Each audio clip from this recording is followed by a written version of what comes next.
Board for the Muskego Norway School District. We are reconvening into open session from closed, and we will start out with so call to order. This meeting was noticed in accordance with Wisconsin Open Meetings laws. Would the clerk please read the roll? Mrs. Boyer. Here. Mrs. Blair. Here. Mr. Hyde. Here. Mrs. Baus. Here. Mr. Bowman. Here. Mr. Buckmaster. Here. We have 7. We have a quorum. Thank you very much. Having a quorum, we will continue forward.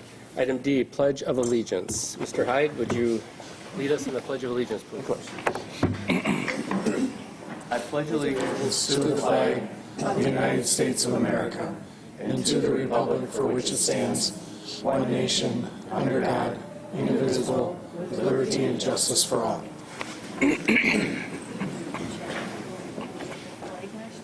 Oh, yeah, that's right. That was good. That's good. Item E, we already approved the agenda. Move on to item 4, consent agenda. Motion is in order to approve consent agenda in gross. So moved. Second. Any discussion or items a board member wishes to remove individually?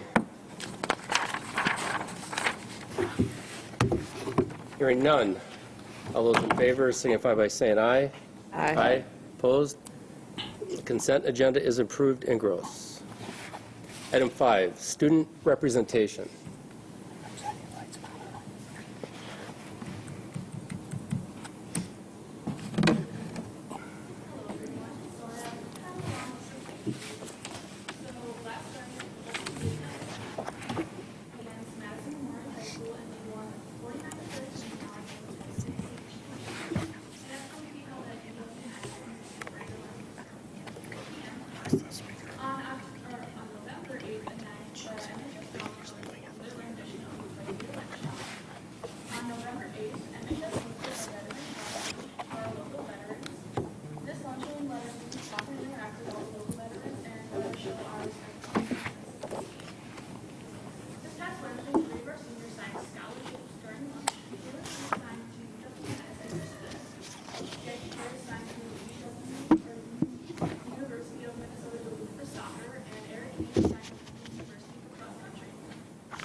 And they placed fourth overall. And then finally, our varsity cheer team had their first competition of the year this weekend at the Menominee Falls Indian Invite, and they placed first. Do you have any questions? I did like to see online that the FBLA had their masquerade ball, which was kind of cool to see that the kindergarten through fourth graders could go and have time with their mom dancing, so that was kind of cool. I did also like that the tribe, it's a 48th annual Tri-M competition, or it wasn't a competition, they just performed, which was really kind of cool to see in the PAC with the students, which was kind of nice to be able to participate in that and see the talent that they have, because it's amazing to be able to do that. Yeah. Any other questions? All right, Thank you. Thank you. Item 6, President's Report.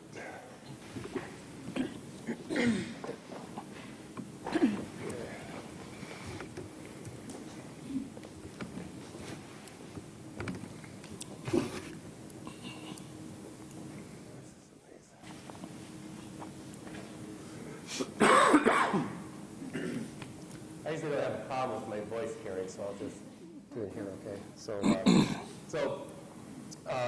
the Muskego Norway School District and the WASB, who are executive director for the WASB, which is the Wisconsin Association of School Boards, is John Ashley. So I'd like to welcome John Ashley here tonight.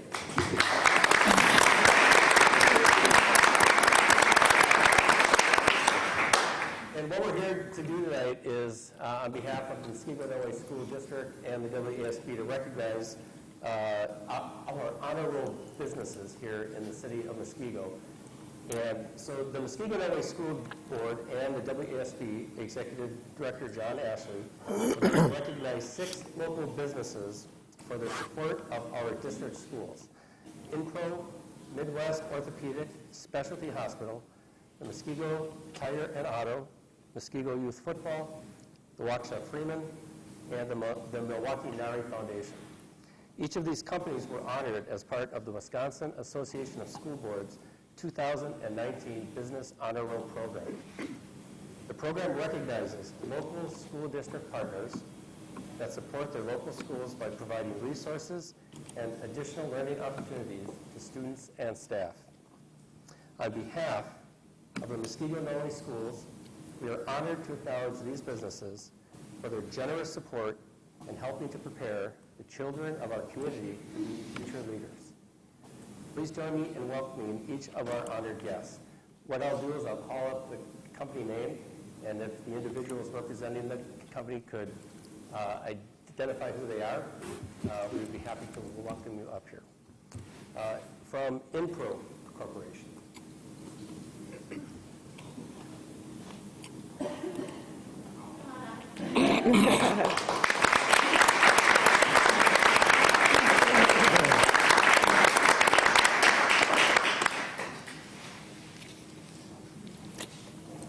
So the 2019, I'm sorry, we should probably introduce your team. My name is Mike Sakula, I'm the VP of Supply Chain Management at Info. Jennifer Zelvetti, VP of Culture.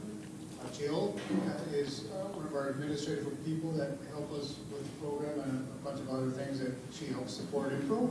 And Dave Stevens also works in the Culture Department.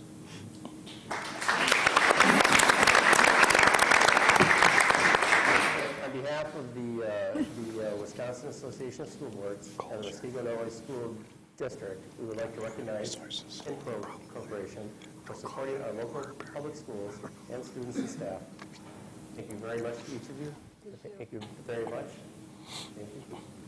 Very much. John?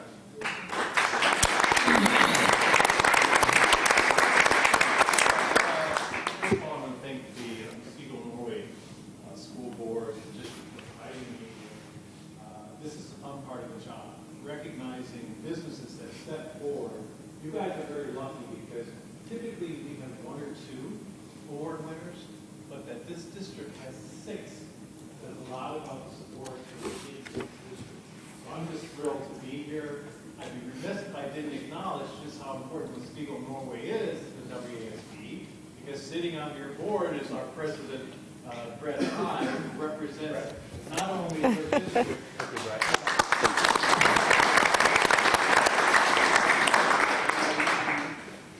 probably shouldn't say this, but I had such a great time at the opening of this building. Thank you. I thought maybe I blew it and I would be invited back. Thank you so much. It's a very beautiful building, and I think it's a testimony to the students that this community is investing at this level for you. I think the leadership of companies like this is just another indication that it's going in a great direction. So thank you.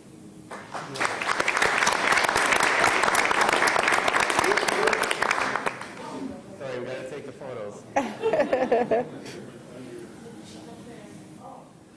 Yeah, why don't we just do it over there quick? If you don't mind, join us. Do you have enough light over there? Sure. Blake's got a good flash. He'll use a filter later. Chris will be on the other side. That guy looks just like someone I know. His brother works with my husband. Oh. And they look almost identical. Oh, yeah. Nice. 1, 2, 3.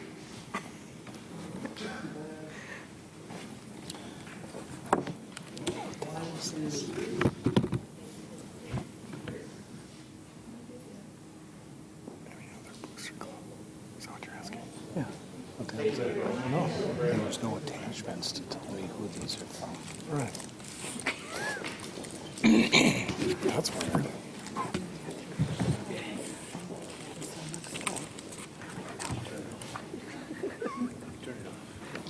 Okay, next. Oh, she's going to share. This would be, I'd like to recognize and honor the Pacific City Hospital.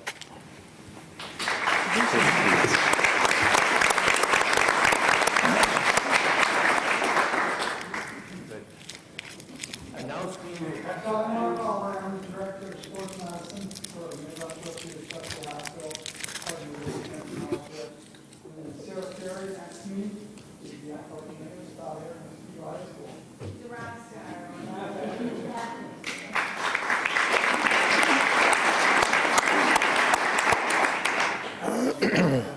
The WSB and the Muskego Noe Schools like to present you with a certificate that recognizes your great support to our school district. Thank you very, very much.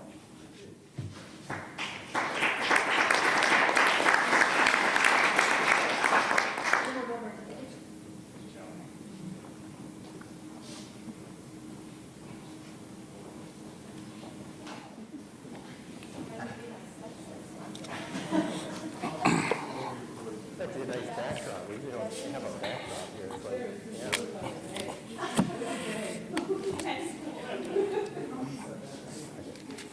Good plate.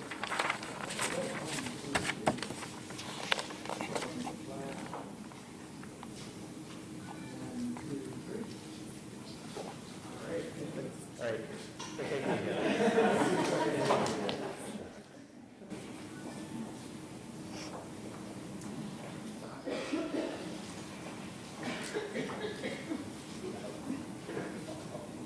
Our next business that we would like to honor is Muskego Tire and Auto.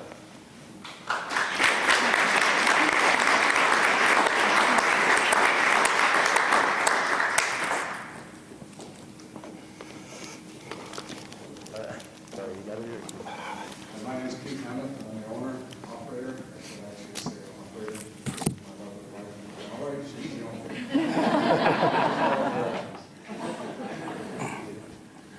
So on behalf of the WSB and the Muskego Noe School District, we would like to recognize you for all of your support and services to our school district, our students and staff.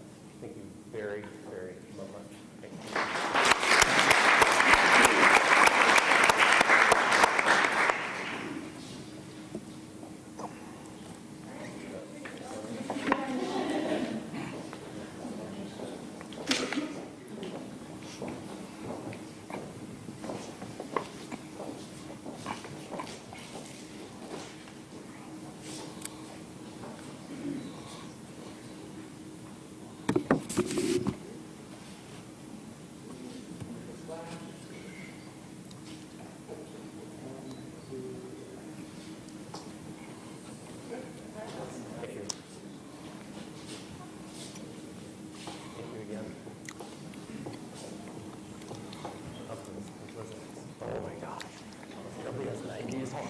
Where's Paradise Dad? He's the Muskego football booster coach. Where's Paradise Dad? Okay, our next group that we'd like to honor would be Muskego Youth Football. I don't know what it is. He got on Facebook and said that he didn't.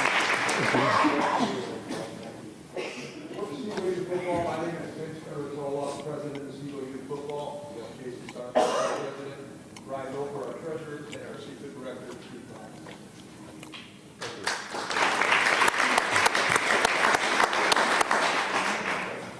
So, to the Muskego Youth Football, on behalf of the WASB and the Muskego Noe School District, we want to thank you as a group for all that you do for the district, our community, our staff, and our youth, and our contributions to our new field as well. Thank you very, very much.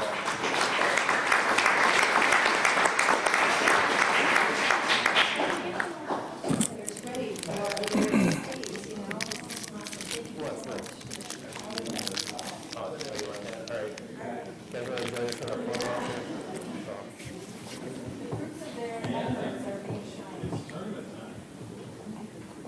Yeah, let's think. Go ahead and state the big result of what you guys field up for us. It's awesome.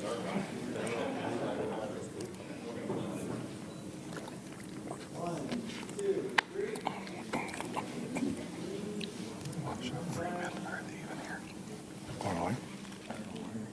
Who nominated John Freeman?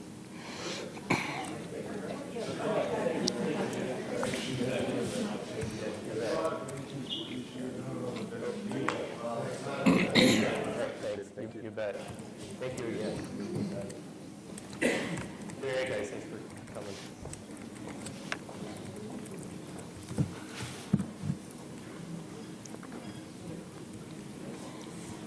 Oh, okay. The next business that we would like to honor would be the Waukesha Freeman.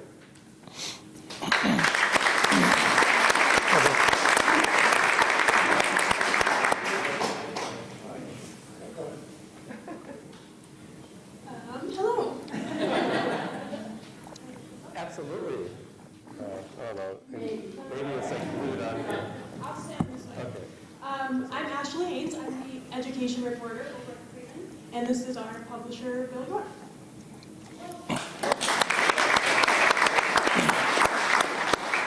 On behalf of the WASB and the Muskego School District, we want to thank you for your service to our community, our students, and our schools. Thank you very much.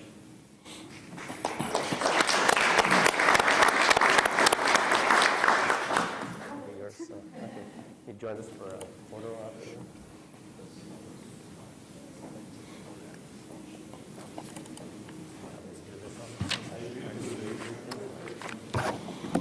Oh, yeah.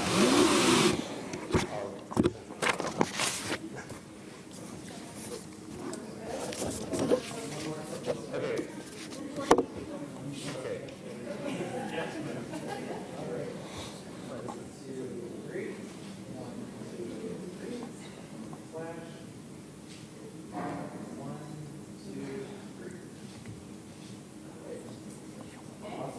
Thank you again. Thank you again.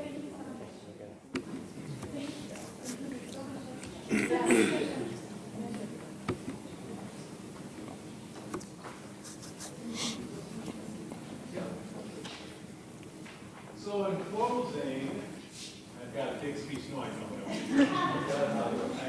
I really wanted to say to this community how lucky you are, how much I enjoy being a part of an effort that builds the bond between the community and our schools. I wish many other schools had the support that you have, the leaders, not only the board, but you have phenomenal staff here.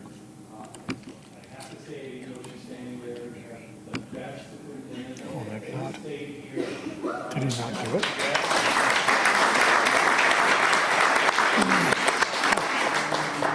She is, because there are such outstanding outcomes for you as students in this district. So I think that the parents and the community need to be very proud. And again, to our honor roll winners, there are so many different things that you could be doing for this district, and you're doing. And I wish other companies would step up and do the things that you do, because it helps our kids. And at the end of the day, kids succeed, we as a state, as a country will succeed. So thank you all. Thank you.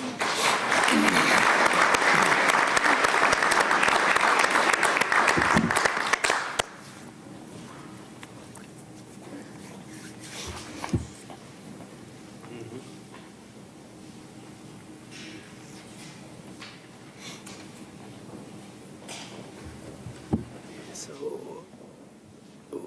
I didn't sign these. Is it awkward if I don't sign them all? Kind of. Brett, can you sign?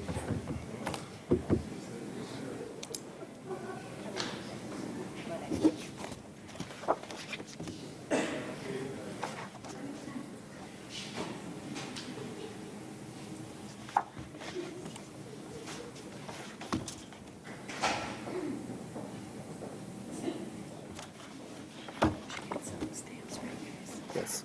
Oh, I should have left early, the meal. That's all right.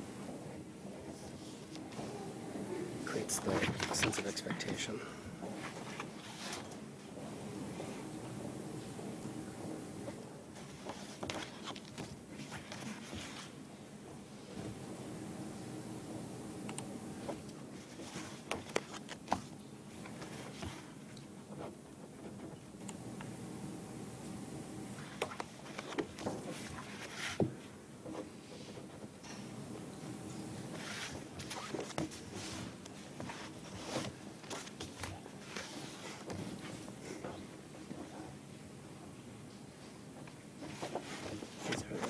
Coaches.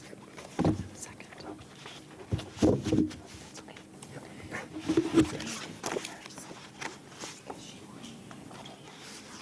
Okay. So ready for So we can move on to superintendent's report. Okay, at this time, we will move on to item 7, superintendent's report. Dr. Thompson? All right, first I'd like to welcome our tennis champions up to this area right up here if you could, and our coaches.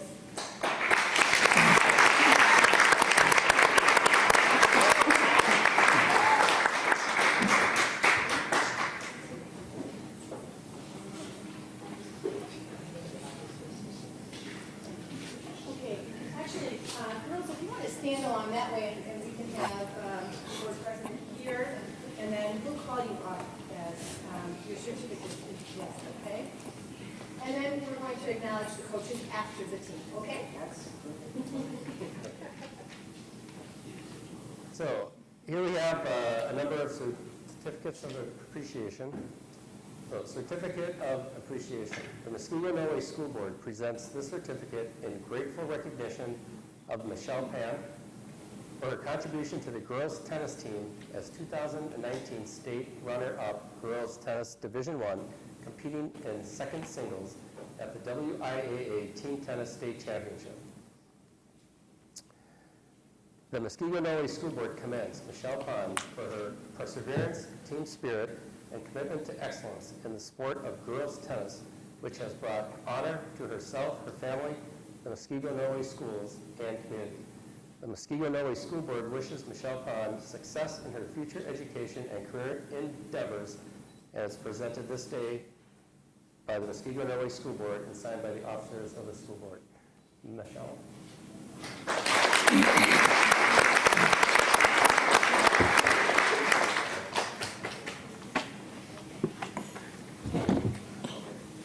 The rest of these, I will only mention what you competed in, okay? Okay. So the Certificate of Appreciation for Christina Pump for her contribution to the girls tennis team as 2019 state runner-up girls tennis Division I, competing in third singles at the WIAA Team Tennis State Championship.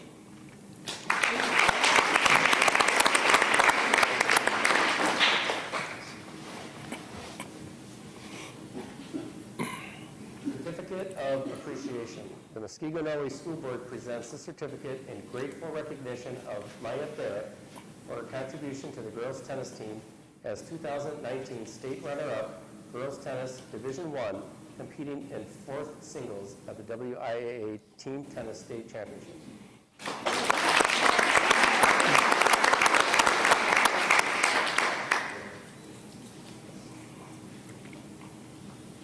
Certificate of Appreciation. The Muskego Norway School Board presents the certificate in grateful recognition of Maddie Tobiak for her contribution to the girls tennis team as 2019 state runner-up girls tennis Division I, competing in first doubles at the WIAA Team Tennis State Championship. I'll accept that for Maddie is at work. Absolutely. How fun. Certificate of Appreciation. The Muskego Norway School Board presents a certificate in grateful recognition of Lauren Sobieski for her contribution to the girls tennis team as 2019 state runner-up girls tennis Division I, competing in first doubles at the WIAA Team Tennis State Championship.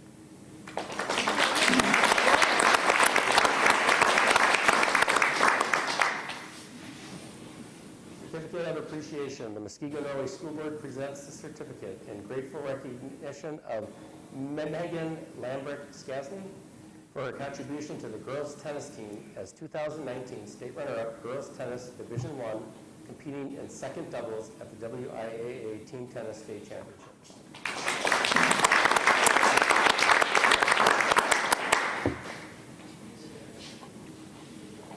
Certificate of Appreciation. The Muskego Noe School Board presents a certificate in grateful recognition of Stephanie Yergis for her contribution to the girls tennis team as 2019 state runner-up girls tennis Division I, competing in second doubles at the WIAA Team Tennis State Championship.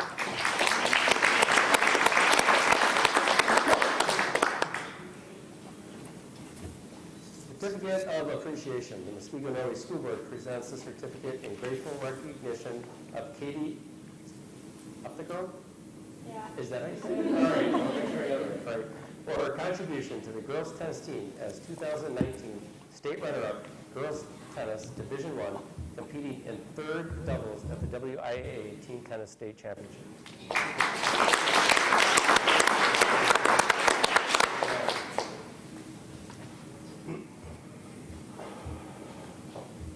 Certificate of Appreciation. The Muskego Noe School Board presents the certificate in grateful recognition of Kayla Gibbs for her contribution to the girls tennis team as 2019 state runner-up girls tennis Division I, competing as an alternate at the WIAA Team Tennis State Championship.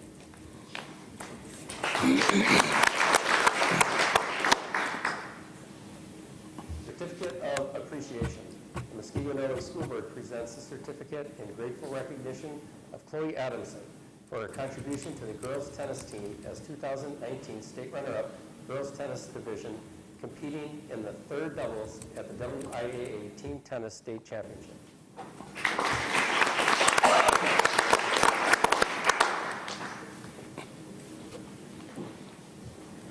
Certificate of Appreciation. The Muskego Noe School Board presents a certificate in grateful recognition of Elizabeth Sobieski for her contribution to the girls tennis team as 2019 state runner-up girls tennis Division I, competing in first singles at the WIAA Team Tennis State Championship.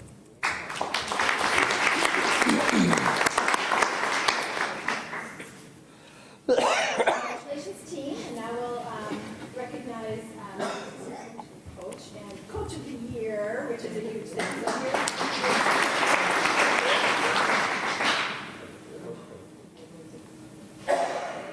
All right, Certificate of Appreciation. The Muskego Noe School Board hereby congratulates Coach Susan Vogel for an outstanding season, culminating in the exceptionally high honor of being the first ever Muskego High School girls tennis team to finish as the 2019 Division I state runner-up at the WIAA Team Tennis State Championship. The Muskego Noe School Board additionally applauds Susan Vogel for the distinct honor of being recognized as the 2019 Wisconsin High School Tennis Coaches Association Division I Coach of the Year. The Muskego Noe School Board commends Susan Vogel for her outstanding leadership, perseverance, and commitment to excellence in the sport of tennis that has brought these unprecedented honors to herself, her family, and the Muskego Noe schools and community. Presented at Muskego this day, November 2019, signed by the officers of the school board. Coach.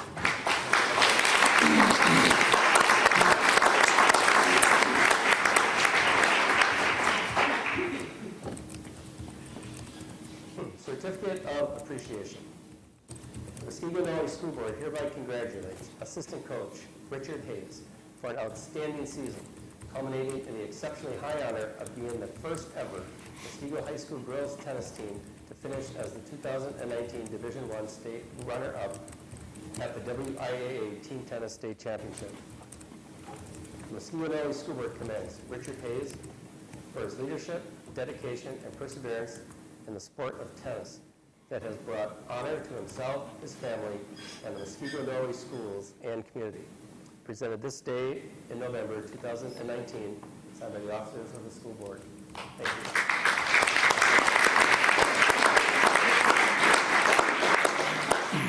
Will you take a picture?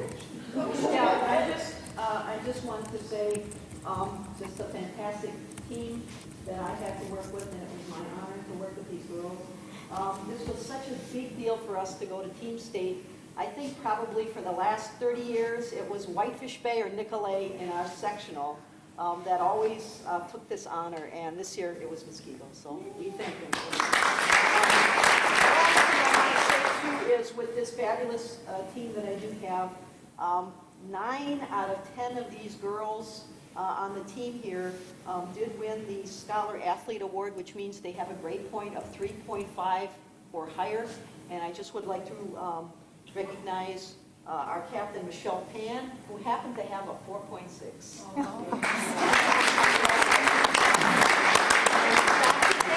Coming out and watching us. It was always a thrill to see. Thank you. All right, that's amazing.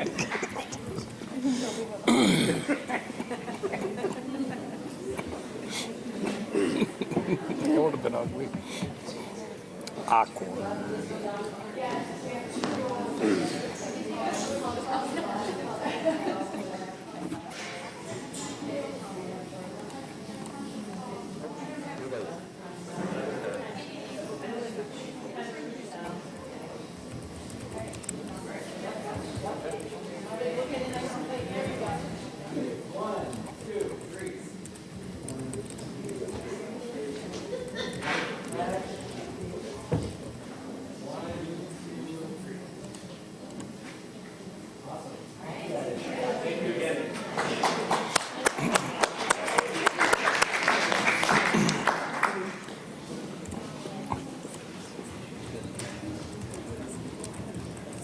Okay. I'll just do the one for the 500. We'll bring that one back next time. if there's some truth to it. Okay. Thank you, sorry about that. No problem. All right, next on the superintendent's report is Muskego Lakes Middle School report to the board. And Rachel and your team, thank you so much for being here. And if you want to, as you go, you can introduce who you have here. First of all, thank you for hosting and for hosting not only dinner, but then we had all these other recognitions too, so we appreciate it. So thank you for joining us at Muskego Lakes. I'm Rachel, the principal, Chad Kuzar, the other principal. And we're excited to have a powerhouse team here tonight to give you a glimpse of how we meet the needs of all of our students here at Muskego Lakes. Our students come to us with many different strengths, talents, interests, and passions, along with varying abilities when it comes to academics, band, arts, and more. So our team's going to share with you why it's important to us to make sure that all students are included here at Muskego Lakes, and no matter their abilities. And the team will also help you understand how our teachers meet a wide range of needs of our learners through our co-teaching model. So let me introduce you to some of our staff who are going to share with you tonight, and then we have some parents here as well. So we have Judy Power. She's a learning strategist, which is what we call what would be a traditional special education teacher. Judy Powers is in 5th grade. She supports our 5th grade students. Emily Pratt next to her is our teaching and learning coach. Allie Tome is a 7th grade literacy teacher who co-teaches with Megan Bernhardt, the 7th grade learning strategist.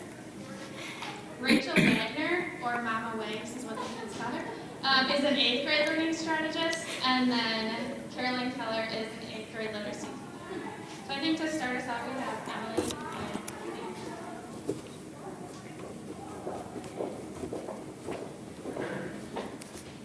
Good evening.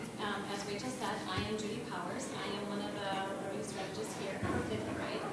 I'd like to thank the board for allowing us to present to you this evening on this topic of inclusion and co-teaching. So hopefully after you hear our presentation, you will have a better understanding of what inclusion is and co-teaching. So with that, what is inclusion? Inclusion, according to the dictionary, is the act of including or being included within a group or structure. In education, inclusion is a model where students are included with regular ed students most of the time or all of the time within their day. I want to draw your attention to the picture up on the screen. In that picture, there is a custodian shoveling snow off of the stairs, and he says to the students, when I'm done, I will shovel off the ramp. The student in the wheelchair responds with, why don't you just shovel off the ramp? That way, we can all get in at the same time. What a concept. Here at Muskego Lakes, that's exactly what we are doing. We are shoveling a rink. We are providing access and opportunities for all of the students here at Muskego Lakes. So I'm Emily Pratt, one of the teaching and learning coaches. And to understand what inclusion is,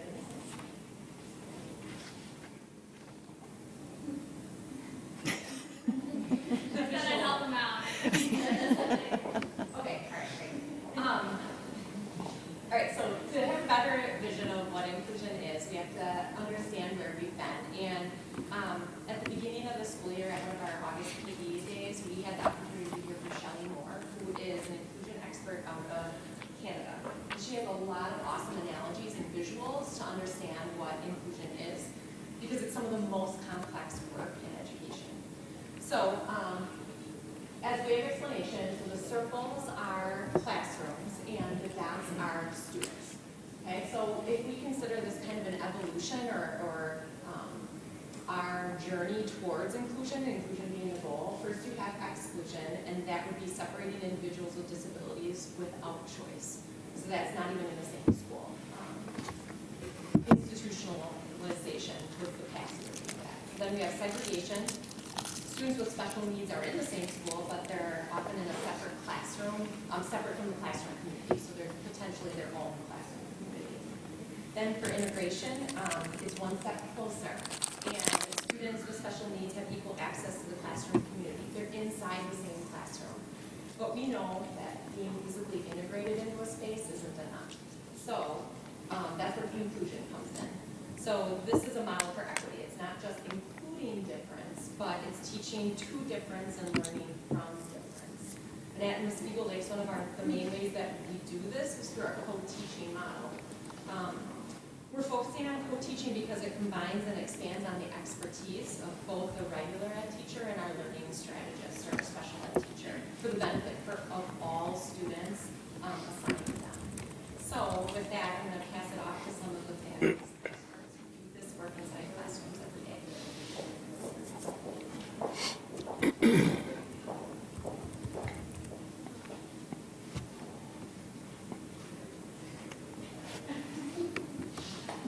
All right. Here at Muskego Lakes, we believe that inclusion allows for all students to access grade-level content in a way that provides rigor and meets them where they are at in regards to their learning. Students in inclusive settings are provided with both academic and emotional support throughout their day. And here, as teachers, we assess the environment, which is our classroom, in order to provide an appropriate learning space for all. Through that assessing of environment, we incorporate universal supports. These universal supports are determined before teaching. They're designed for specific students, but yet it's taught to all and available to all students. Some of these supports are graphic organizers for writing assignments, text read aloud, either by a teacher or technology, students having the ability to choose to work alone or in small groups, as well as direct instruction on content as needed.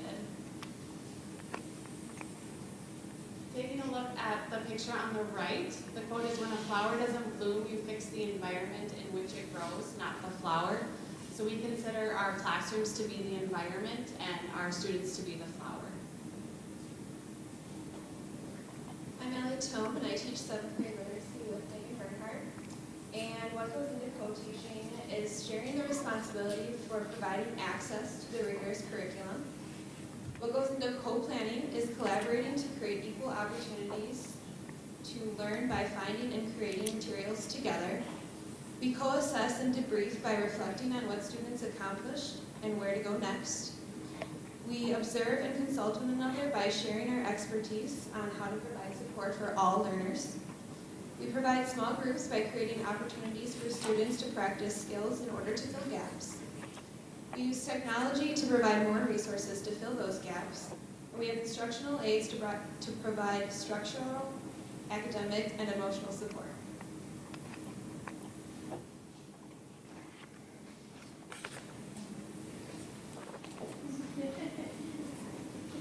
I'm Carolyn Keller. I teach 8th grade literacy, and I co-teach with Rachel Wagner. So now that you have a better understanding of what the co-teaching is, I think it's important to understand our why and our reason for this. So coming from a teacher perspective, we are able to meet every learner in our classroom where they are academically because of our ability to divide and conquer with 2 teachers in the classroom. We can provide students with more small group opportunities and challenge them wherever they're at academically. We can provide them this opportunity to learn from other students in the classroom, taking the lead from them, getting the help that they need. And students overall become more accepting human beings from working with a whole class of students with different strengths and interests and needs. I surveyed some different students within my own classrooms, and up on the board you can see their responses to what they see co-teaching as in our classroom. It's pretty powerful. One student said there are different ways I'm able to learn because of the different people in my class. And another student said I'm supported more with classwork and personally. We can really teach the whole child because there are 2 people in that classroom. And the data also contributes to our why.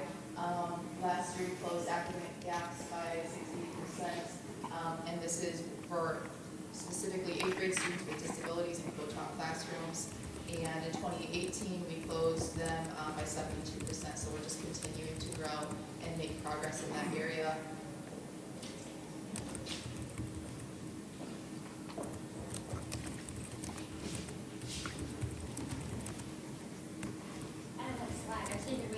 I don't have one.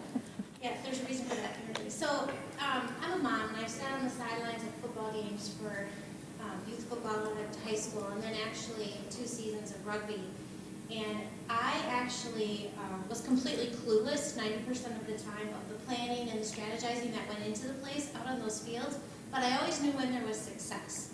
I could tell.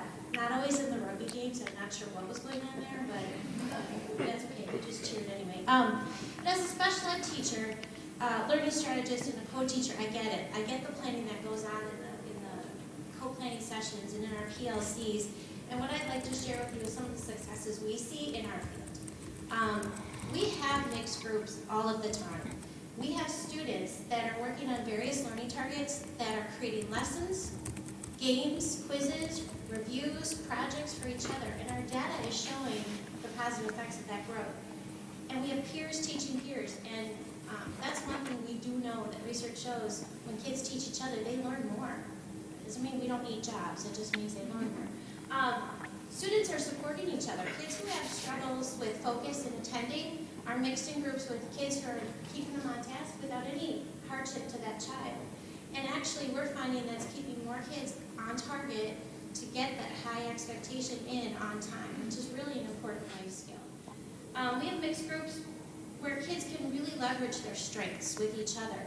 Carolyn and I we're wrapping up a writing assignment where we've had students fill out a graphic organizer, turn that into an outline, do peer editing, do editing with one of us, go back to peer editing, and create a final piece.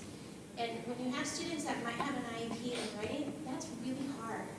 All of our kids have completed that task, and they've done it with peer and teacher support within this classroom. When we partner students together, we've never heard a complaint. We've never heard a kid groan about having to work with someone else or roll their eyes or complain about it. They get up, they do it, and they work together. And they bring their strengths to the table. Someone might be the one that's got the note-taking skills. Someone else might be the one that's got the organizational skills or the artistic skills. But they're learning compassion, they're learning patience, they're deepening their own learning, they're gaining an understanding, they're demonstrating teamwork, and they're building leadership skills. And these are the essential skills that all of our students need. And these are just a few of the examples that we've had the privilege of doing this for 3 years. This is our 3rd year together. I think we're really kind of getting good at it. I don't want to brag, but we're having fun. So it's pretty exciting to see what we're doing, and I hope you get a chance to come into a classroom sometime and see what these kids are producing. So at this time, I'd like to introduce 2 of our parents from Muskego Lakes Middle School. We have, I'm going to get it right, Lisa Lewinsky and Jean Hesse.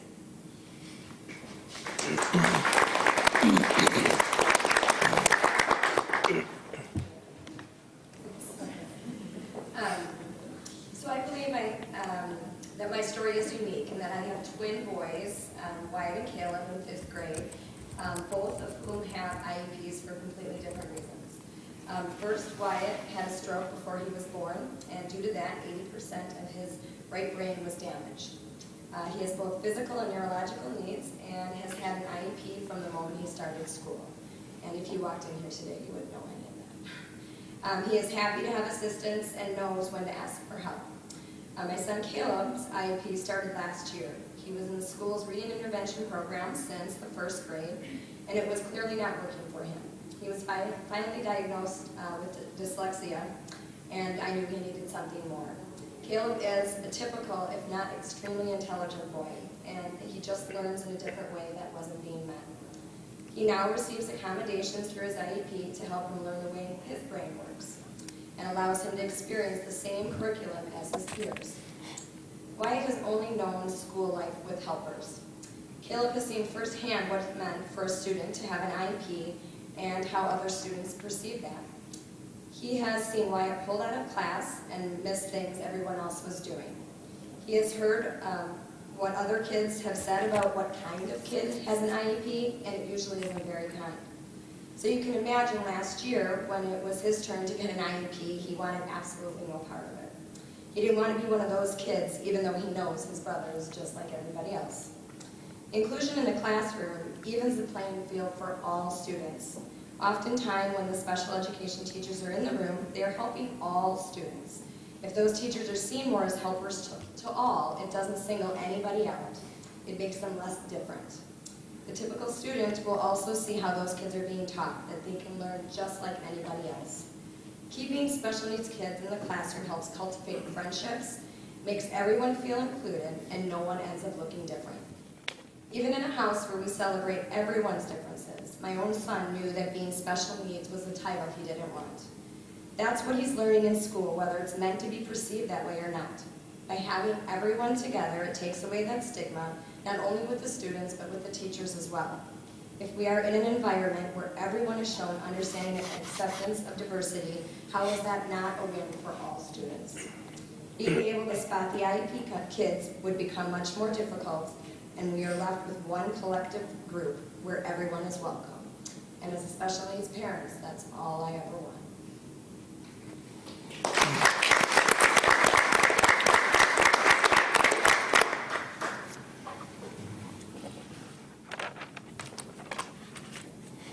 I'm Jean Easy, and my son is a 7th grader at Muskego Lakes. Sebastian has autism and was diagnosed at the age of 5 and has had an IEP since he was in late kindergarten. I'm a kindergarten teacher. My voice is going from all the stuff I get from them. To first look at Sebastian and engage in a conversation with him, you may not realize at first that Sebastian has autism or special needs, and that he would be in need of classroom supports because he has a huge vocabulary and is quite the charmer. At 3, he said, "Mom, I look quite debonair." I had to figure out how to spell that word, and he knew what it meant. He always would wear button shirts and his jeans and sometimes a hat and dress shoes. He will talk to you and talk to you and talk to you, so it's really hard to tell that he would need anything until you realize that all the conversation is about him and his interests alone, and maybe not direct eye contact, as well as some of the repetitive motions he may have. My son receives a lot of supports here at Muskego Lakes, and he has an aide or an adult support with him in all of his classes, and it has made a huge difference in him actually wanting to be in class. This year, he's in his classes 80% of the time, which in the past was maybe 40 or maybe 50 if we are lucky. He gets a lot of his issues are with understanding academic language. And when we did his reevaluation this year, Beth Brown, who I just love dearly, finally realized that that was a missing point. So these years was going on, and he could tell you everything, but he wasn't getting the academic language he understood to produce what he needed to produce. This year he has an 8 in every class. The second or third week of school, there was a glitch, there was a schedule change. He went from 2 classes he was familiar with the teachers, comfortable with, all of a sudden had to change 2 teachers. You don't do that to a kid on the spectrum after 3 weeks of class. They realized that that he was having a hard time, and all of a sudden he wasn't going to class again. We talked about it. Now he has support in those classes, and he's in those classes again with his peers. He also has a rocking chair if he needs it, although I guess he doesn't really use that much at all anymore. He's learning about what he needs to do to be in a class. Students are very understanding. They've always been very understanding. Sebastian, when the merge of the schools came, that took a little more time for him. Kids weren't used to him. And so he had to learn what those students were going to do and how they were going to see him and interact with him. And he also had to learn, with the guidance of everyone here at Muskego Lakes, how to interact with those students and how they perceive him and how he perceives others. One of the big things that I hear over and over about Sebastian is a different perspective he gives. Every year, especially in like literacy and social studies, I hear that Sebastian has a deep soul or an old soul. And when they're reading texts and he's engaged and he's listening and participating, he brings a different view or opinion to the classroom, and it leads to greater and more in-depth discussion. This really helps his peers think outside the box as well. He brings out things that even teachers, and myself as a teacher, you have that one answer, those 2 answers you think are going to come about, and then a child like Sebastian or someone else brings a whole different view to it. It helps the teacher understand that there are more ways of seeing things, and that kids, no matter special needs, not special needs, if they have the opportunity to share their knowledge in a supportive environment with the supports they need, they can add to the class just like anyone else. His perspective isn't wrong. It's another way of seeing things, and that gives other students the ability and the courage also to engage and show what they know. Sebastian really loves being in class with everyone else. He's very social, too much at times, and he is really benefiting from being in a classroom for all of his subjects, because if he wasn't, what's going to happen when he gets beyond middle school, beyond high school? He's going to be in the workforce just like his peers. So having him included with everyone else and having others see him included brings everyone together and shows that we just need to support each other and move along with how everyone thinks and feels. Thank you. Thank you.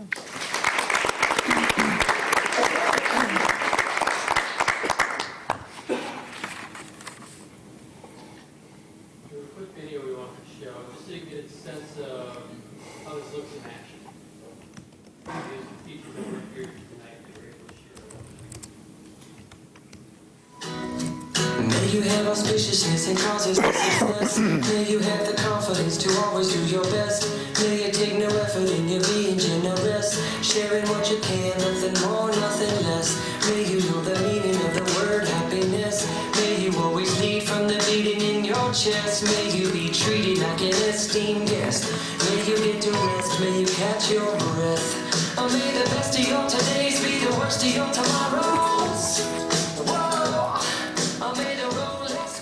Inclusion isn't something we do, it's something that we believe in.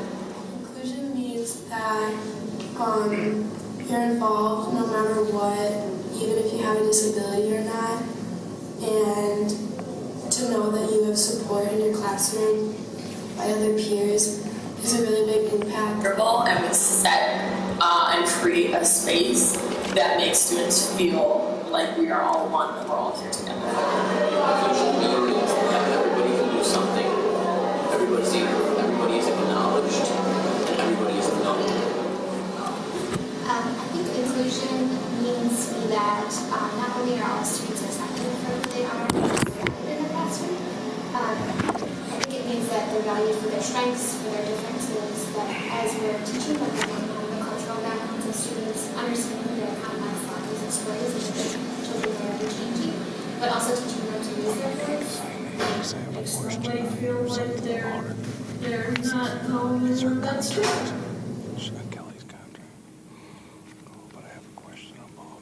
On a perfect day of teaching, you can't tell who's the regular ed teacher and who's the learning strategist in the classroom. We take turns presenting content to the students and then supporting all students. If one maybe doesn't explain it to you as how you would understand it, the other one sometimes can explain it to you in a way that you may understand it more.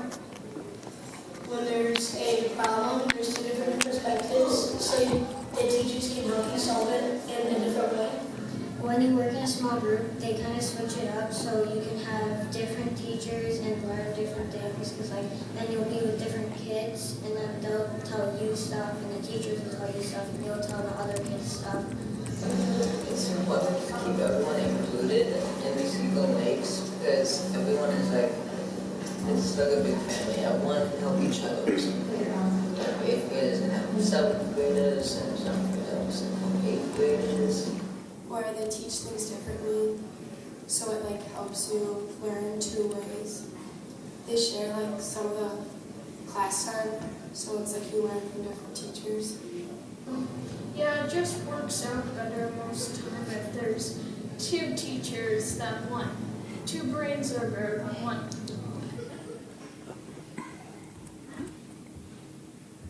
We have a really unique approach to making co-teaching happen behind the scenes.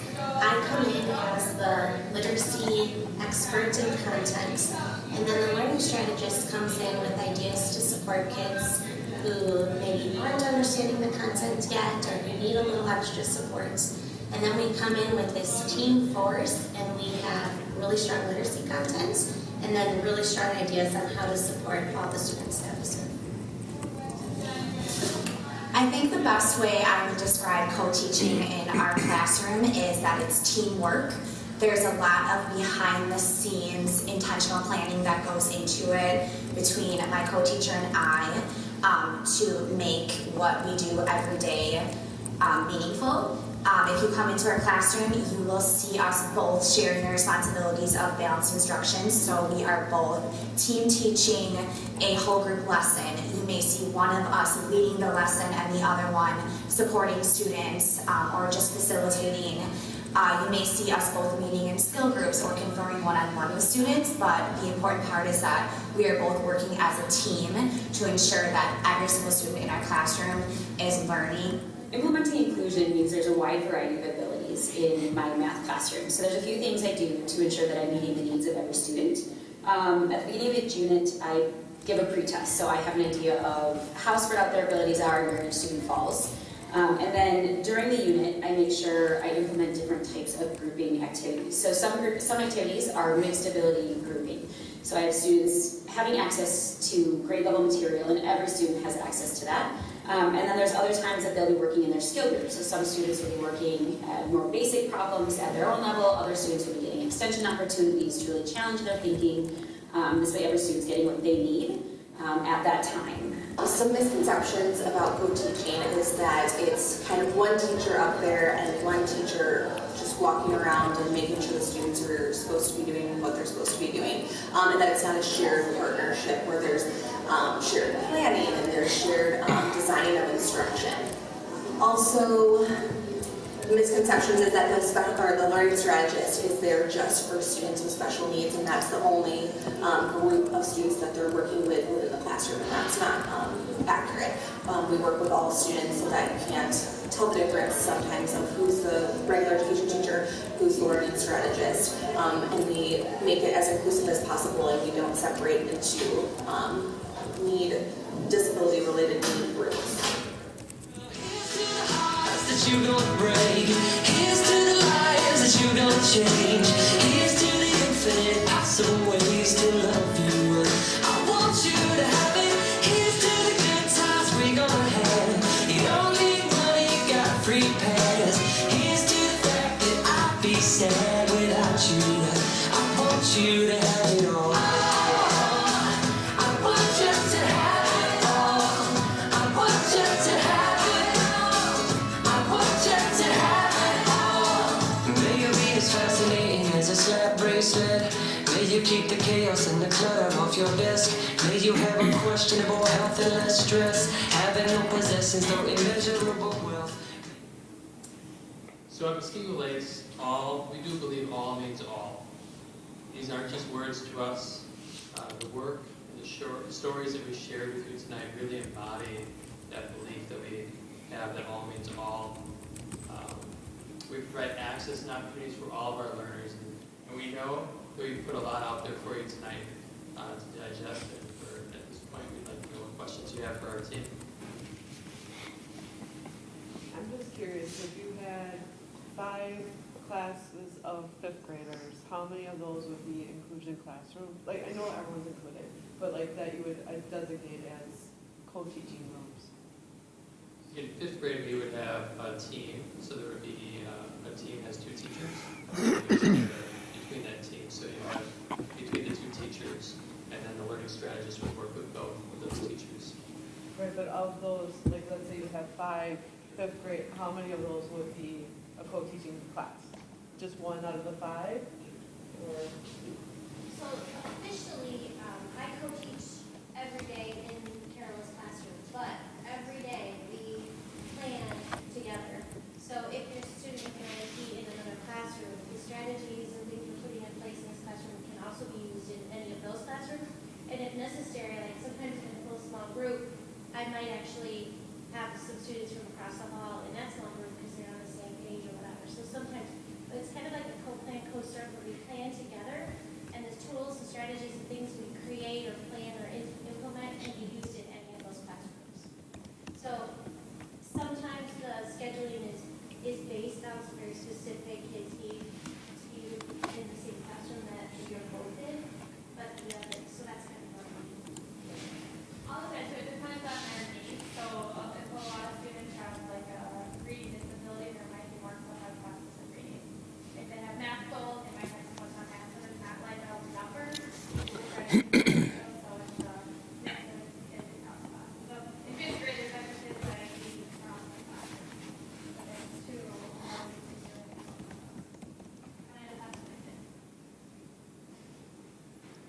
Any other questions or comments? The board?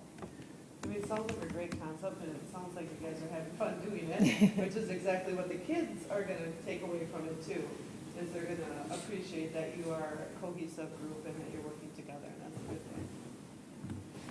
Anybody else? Thank you. Thank you. Appreciate it.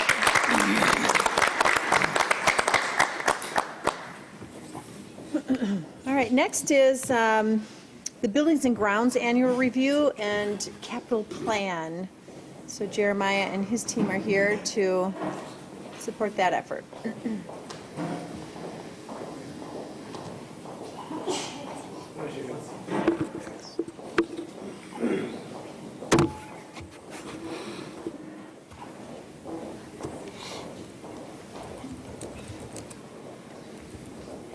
And Jeremiah, you'll introduce your team? Thank you. Superstar team. We lost one. Mr. Mike had to get his kids to bed at 8:15, so I'll speak on behalf of him. And we also have Tim on vacation, and Mike wasn't able to make it tonight either. So I'll go through our presentation, and then I was hoping this year that they could jump in and share a little bit at each of their schools about something that they're proud about. Each of them is so unique in what they do at work, and I thought it would be great for you guys to hear some of their perspective. So definitely appreciate it here getting the opportunity to share with you guys the happenings around our facilities. I'll go through some celebrations, some information from each school. I was going to do a little bit on the capital plan up front here, but we'll just bring it back in discussion a little bit later. Each year we do a survey for the P&G staff. We've done it for 7 straight years, and last year we started doing a survey of all of our support staff. So all 10 groups are represented here. It's a little foggy in the image, but really a big celebration across all support staff groups when asked of all other staff. So we had about 220 respondents. How they feel about our work, our customer service, the cleanliness of our schools. The staff rate us at a 4.65. So we continue to be level at that, and it wasn't so long ago we were in the high 3s. So we really worked to achieve that strategically. Each school has their own goals and where they try to get each year when we do this survey. Feel free to shout any questions as we go along here. Just some celebrations throughout our department. Several of our team members this year taught statewide, different professional opportunity, development opportunities. So Mr. Mike just left, but he presented after constructing this school on what it was like to go through this process and how that was. Steve presents to all facility managers that wanted to be certified facility managers. So he goes over the grounds protocols of running a good grounds department. And I will say, after all the conferences, all of the speakers get tallied and how they did and their content. And we can't figure it out, but Steve continues to be the highest rated speaker. I can't figure it out either.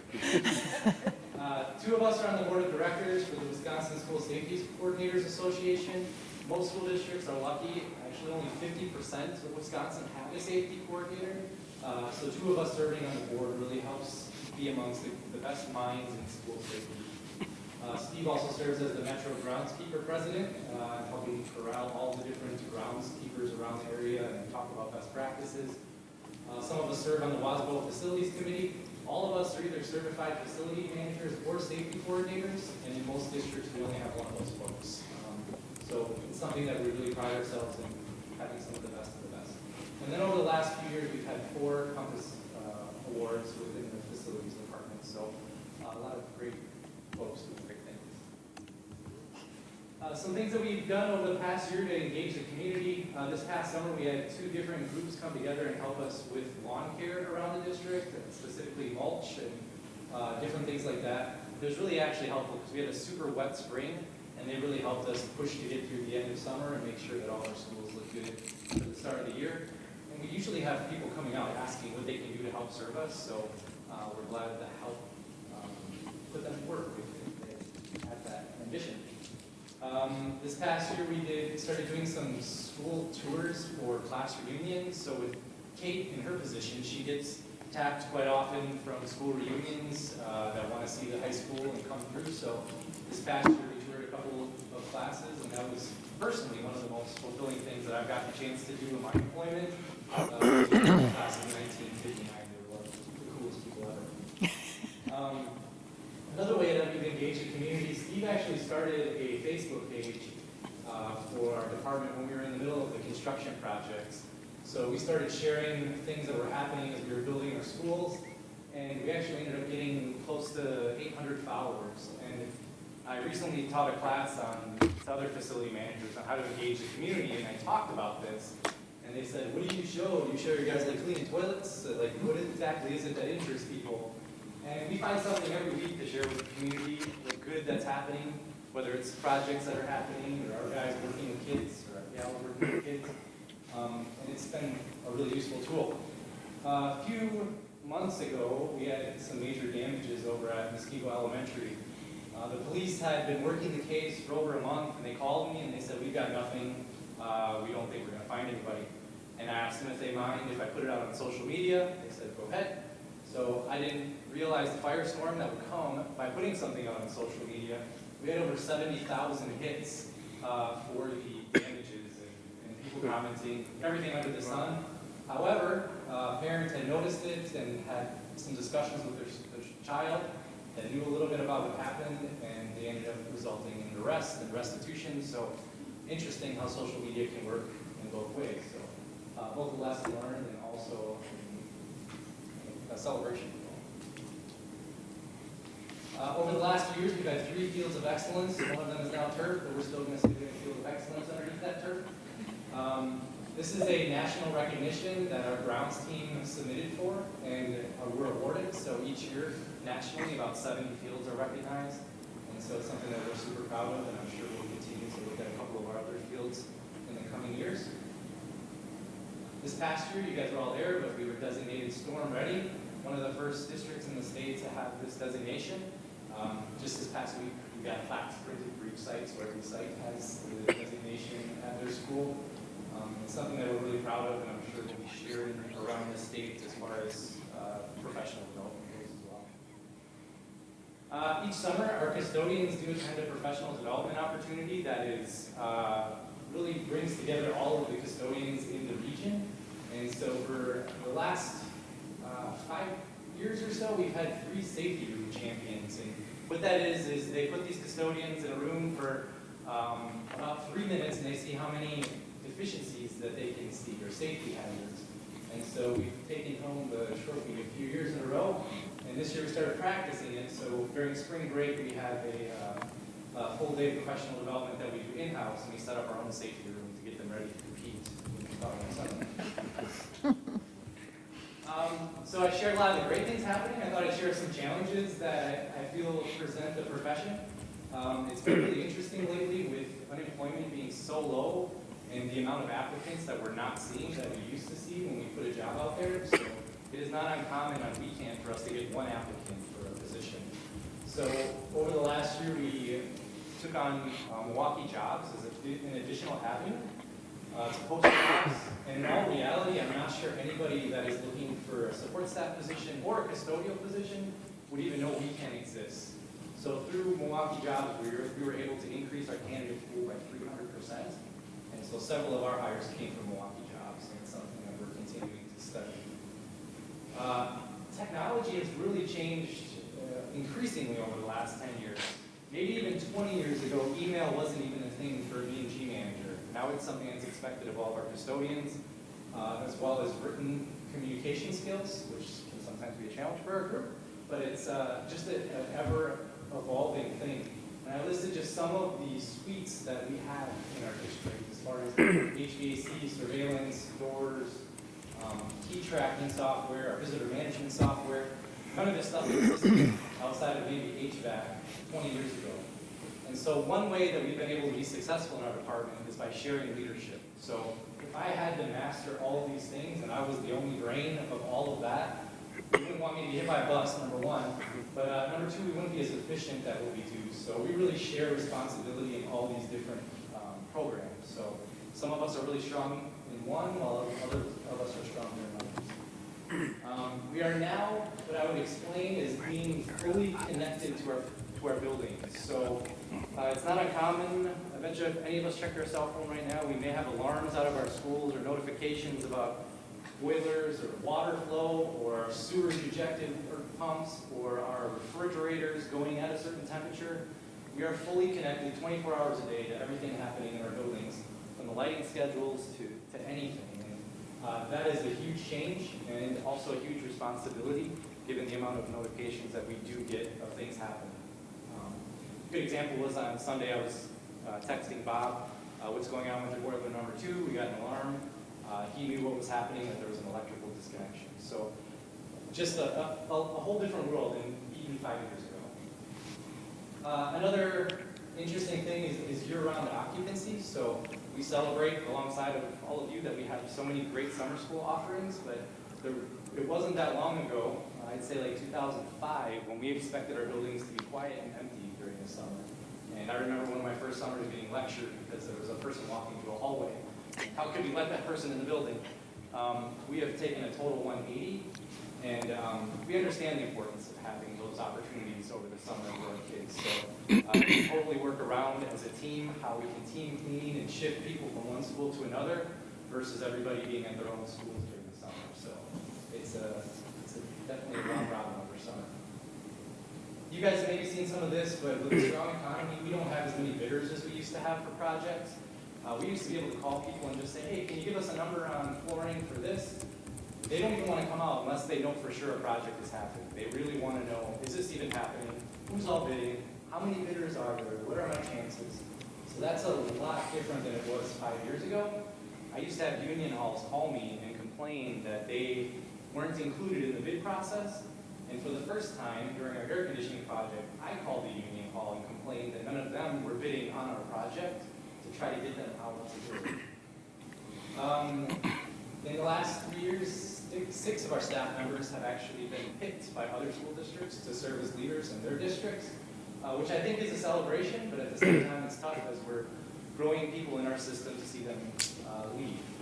I was with one of the B&G managers from Waukesha, and he said to me, it's okay, Jeremiah, just keep training them and we'll keep taking them. So I think we've developed a lot of great people here, and if we don't have a place for them here, we're glad to see them going someplace else.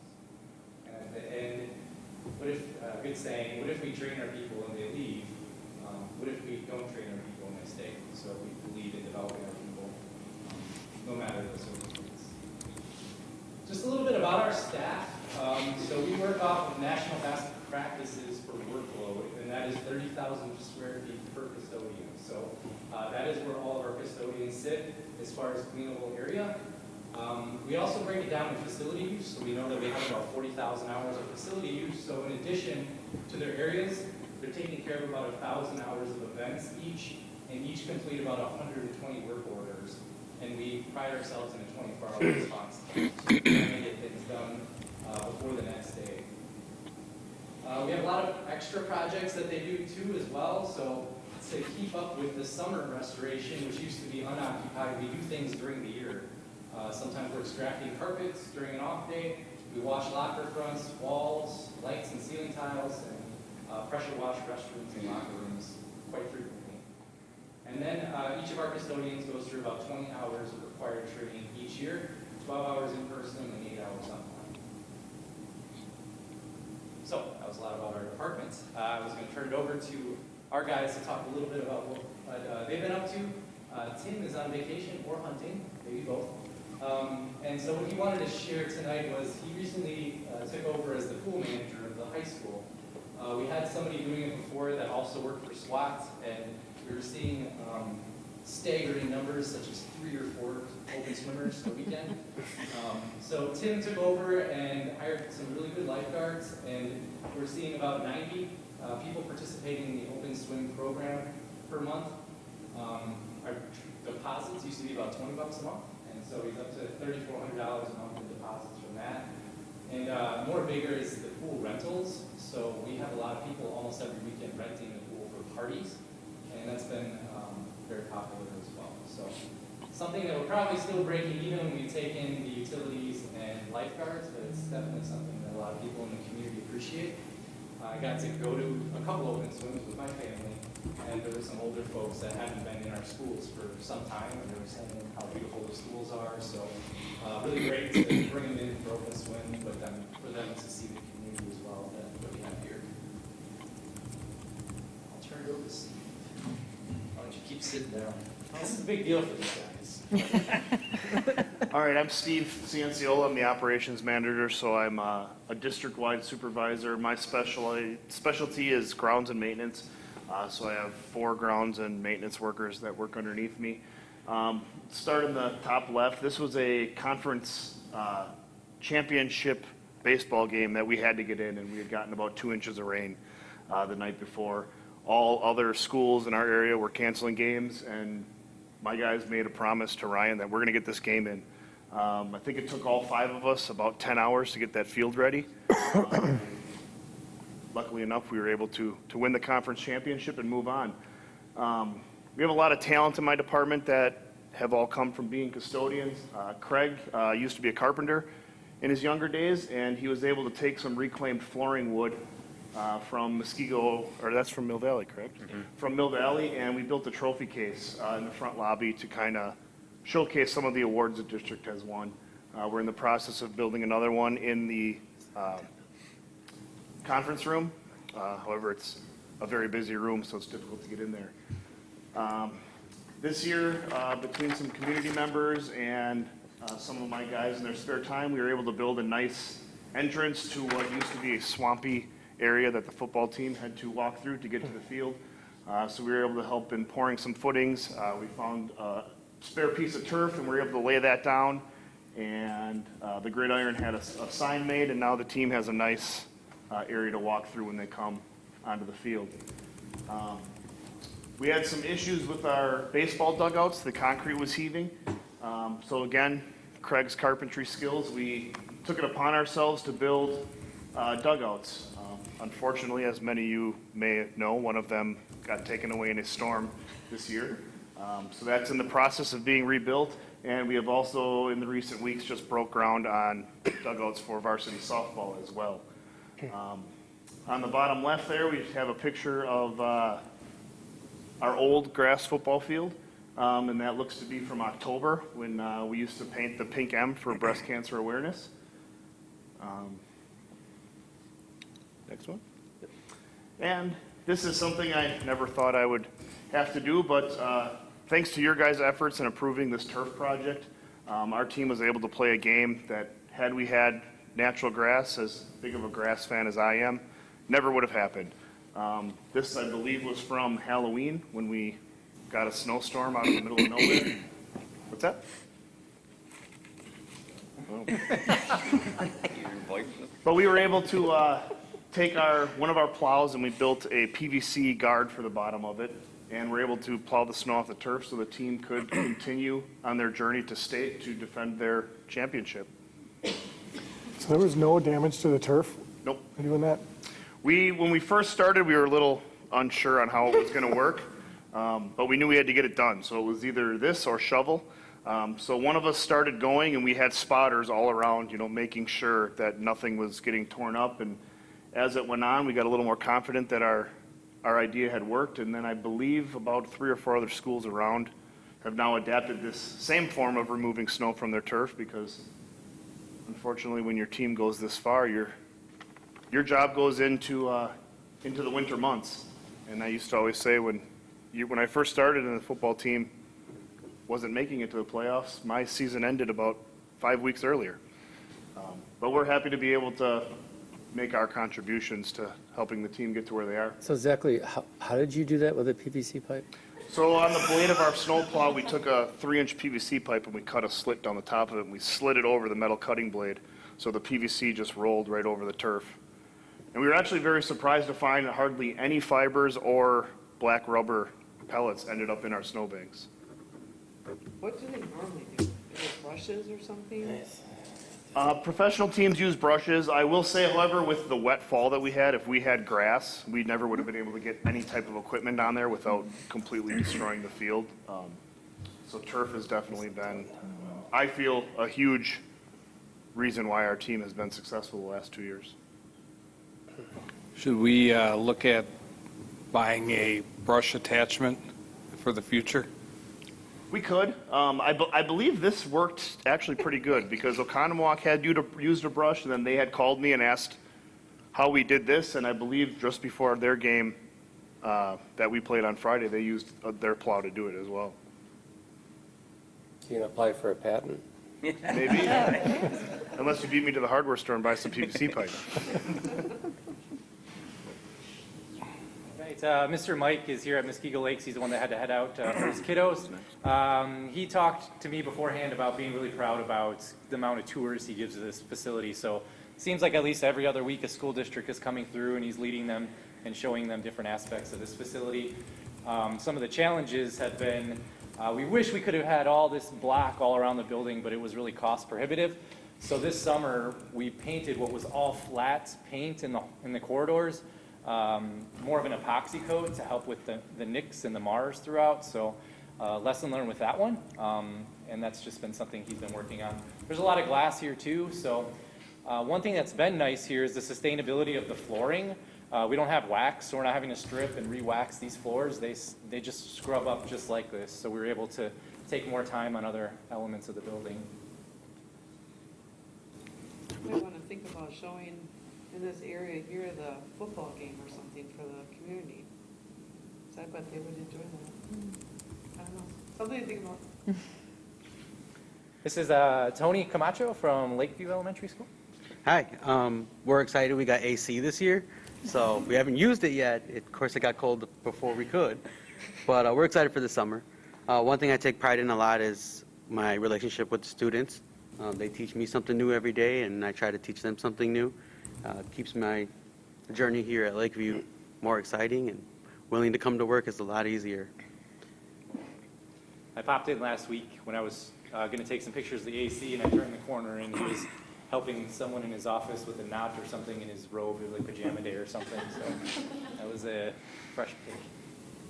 The other Mr. Mike couldn't be here tonight. He oversees Lake Danoon. One thing that he specializes in for our district is keys, cores, and fobs. So we have over 1,000 issued fobs across the district. One of the really talented programmers in the district help us create a program to track all of our keys and our fobs, and that's been incredibly helpful. So what you're seeing on the right here is a key cutter. So when someone comes new to the district, we have to cut them a key. The key specifically fits a function in the district, which is a core. Each building room core is very different, and these are little tiny beads. So we asked him to take a picture of him with like a microscopic thing over his eyeball, because he feeds these beads into a core that goes into the doorknob, which is specific to that door. All those codes get put into the program that the programmer created, so we're able to track what keys open what doors. So we're not giving somebody a key to the entire kingdom. Everybody has specific keys that can open maybe a few things, but not everything. This is Matt from Mill Valley.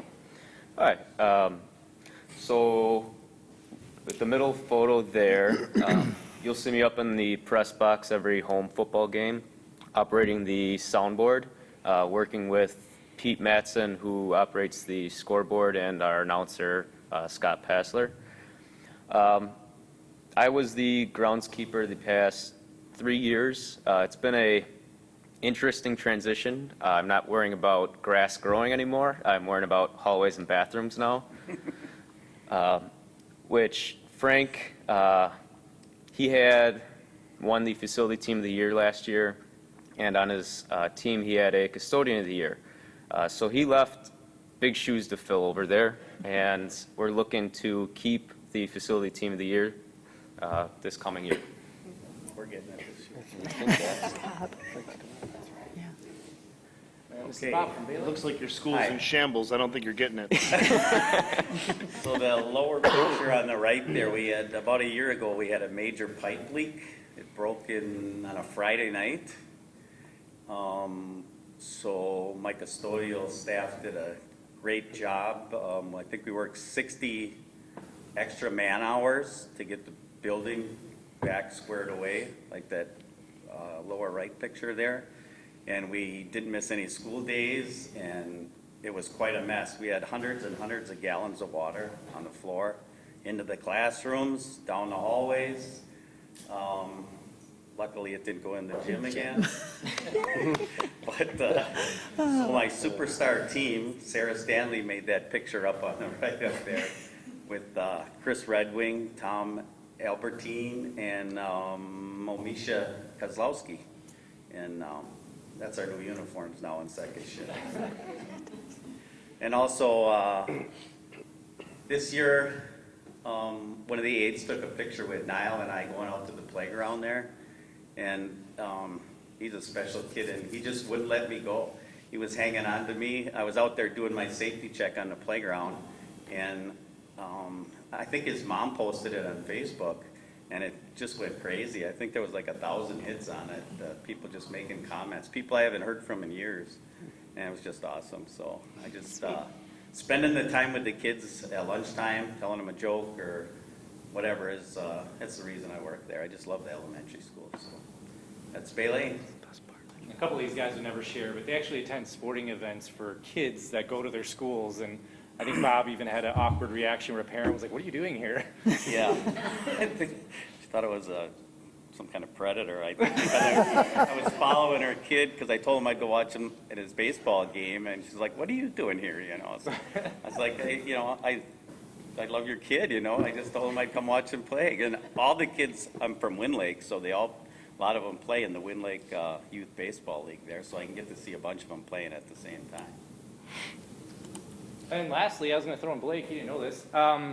Blake has been our department's Swiss Army knife. He's been doing so much for the school district in different capacities in our department and others. He's helped run board meetings. He's now helping do some marketing assistance.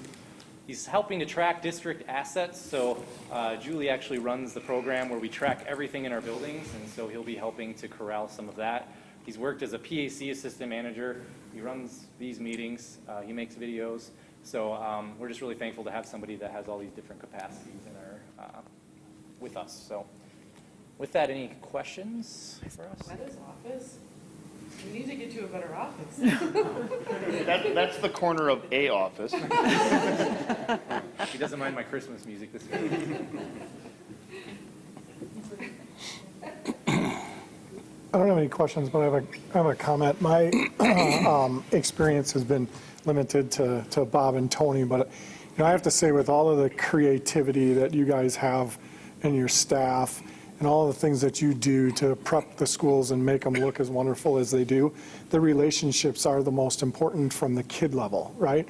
From our level, it's maintenance and taking care of the place and making sure that it's done right. But the kids see your team as part of the teaching staff and things. And Bob had some big shoes to fill at Lakeview, and Tony stepped right into them. And I was there just recently, and the way that he works with the kids at lunchtime and things, they come up to him, and I just think that's wonderful, and the kids need that consistency from your team, and they certainly get it from the staff you have. So thank you guys for everything you do. Thanks. Should we give these guys a round of applause?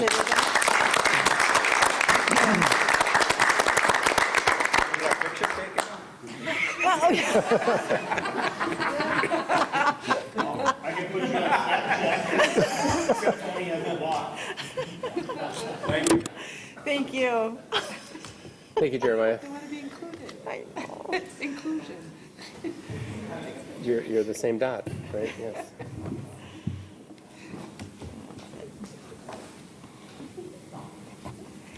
Next, we have an update from Courtney and Christy on our curriculum review processes.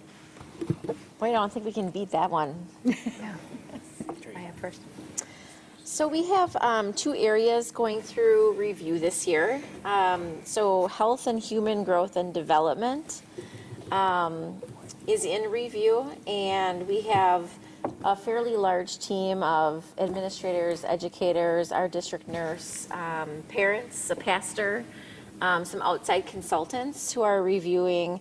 So far to date, we've looked at state data to get a sense of what's trending at the state level and what are some of the initiatives happening at the state of Wisconsin.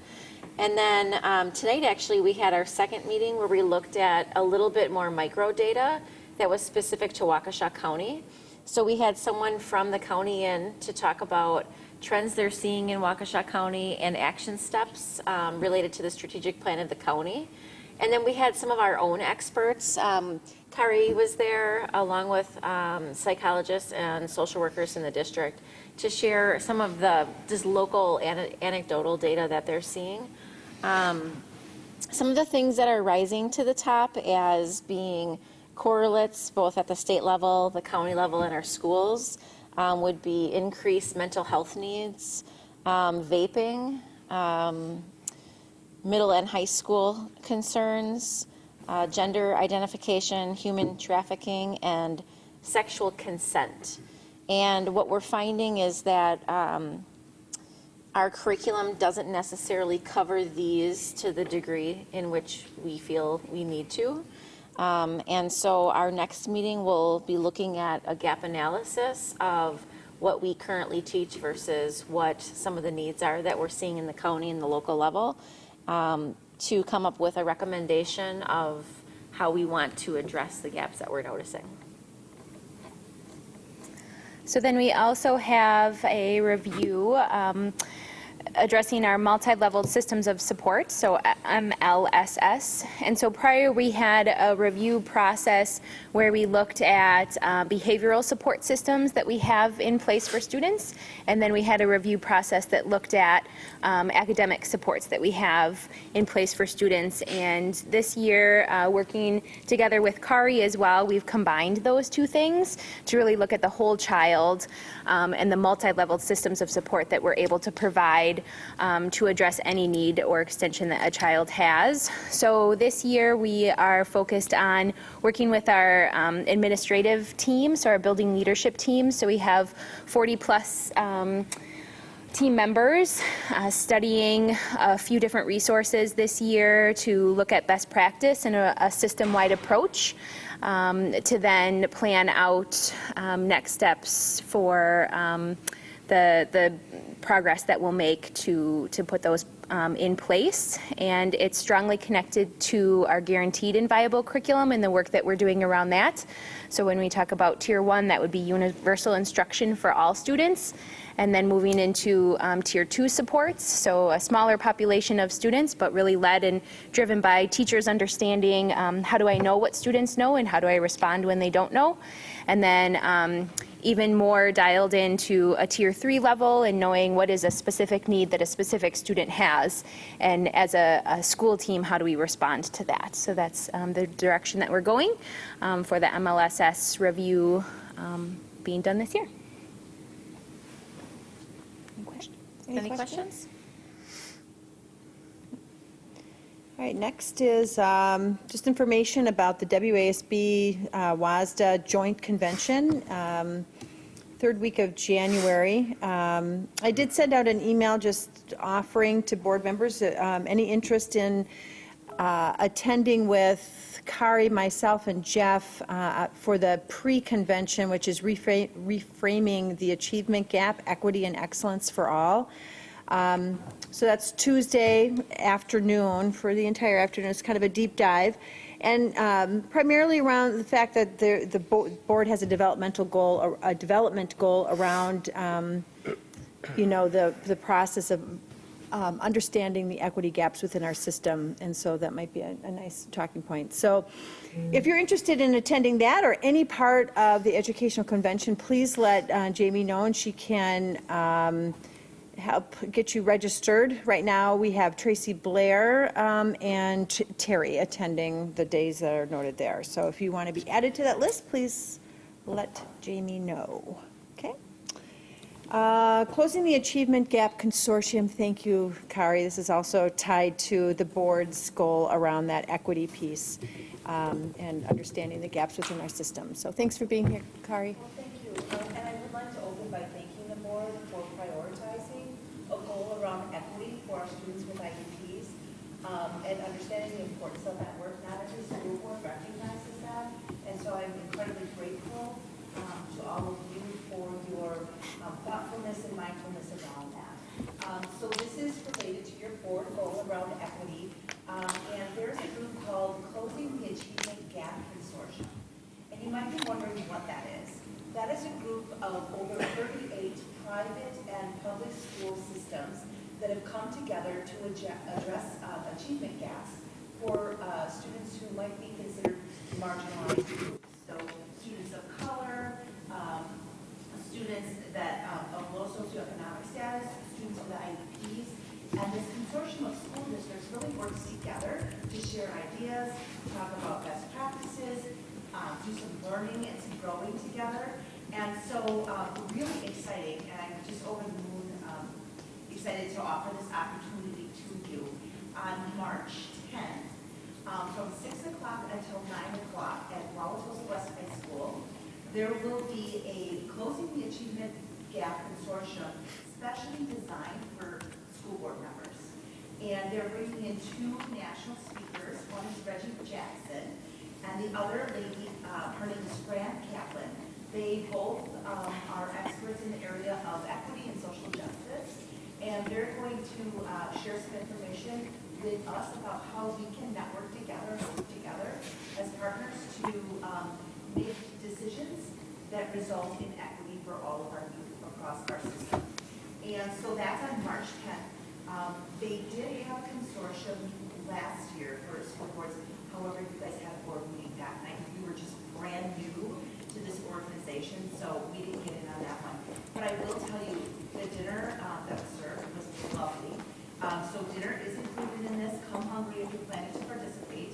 It's a culturally diverse menu typically, foods you might not typically expect. Each course had a different cultural feel to it, but the food was amazing and they do have it catered in. So if not just for the message, please come to them. I would be happy to accept your RSVPs. Please let me know. I'll get you signed up, registered. We'll take care of all of that for you. Terry has already responded that she's coming, so thank you for that, Terry. Do you guys have any questions? You know what, anytime between now and, they didn't give a deadline for registration, but, you know, think about it, there's plenty of time to respond. Can you bring that back to us, like one meeting prior to the deadline? Yes, and I will be happy to send out just a friendly email reminder to you, that's all. Okay. Yeah, that'd be great, thanks. Thank you, Kari. Sign me up, please. Oh, yay, thanks, Jeff. Okay. Yeah, Any that other would be great. questions? You guys are amazing, thank you. Just making a note here.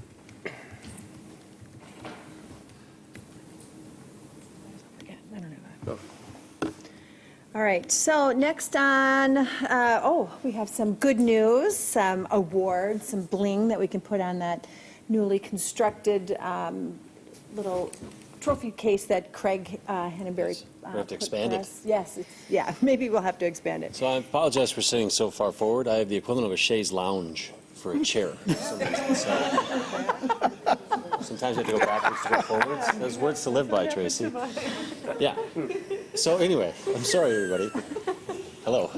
So on behalf of Kate Brown and the district, we did supply and put in a maximum of 3 different items that could be judged. It was probably not an issue of whether we had enough, it was how to choose from the ones that we've done. And the ones we submitted were our new community district newsletter, our video for back to school from last year, because anything past August, it has to wait a whole year because of the way the guidelines are, and then also the state football video after the team won. So we get feedback from districts in Illinois and also in Wisconsin, and those are members of the WISPRA Association and then whatever the Illinois equivalence of that is. And our results on a scale of 30, we had a 30 and a 28 for an average of a 29 out of 30. And our other one, we had a 29 and a 28. So very close to a perfect score. And when you get a perfect score, you're also eligible to be part of the Lighthouse Award, which would be honors above and beyond anyone else.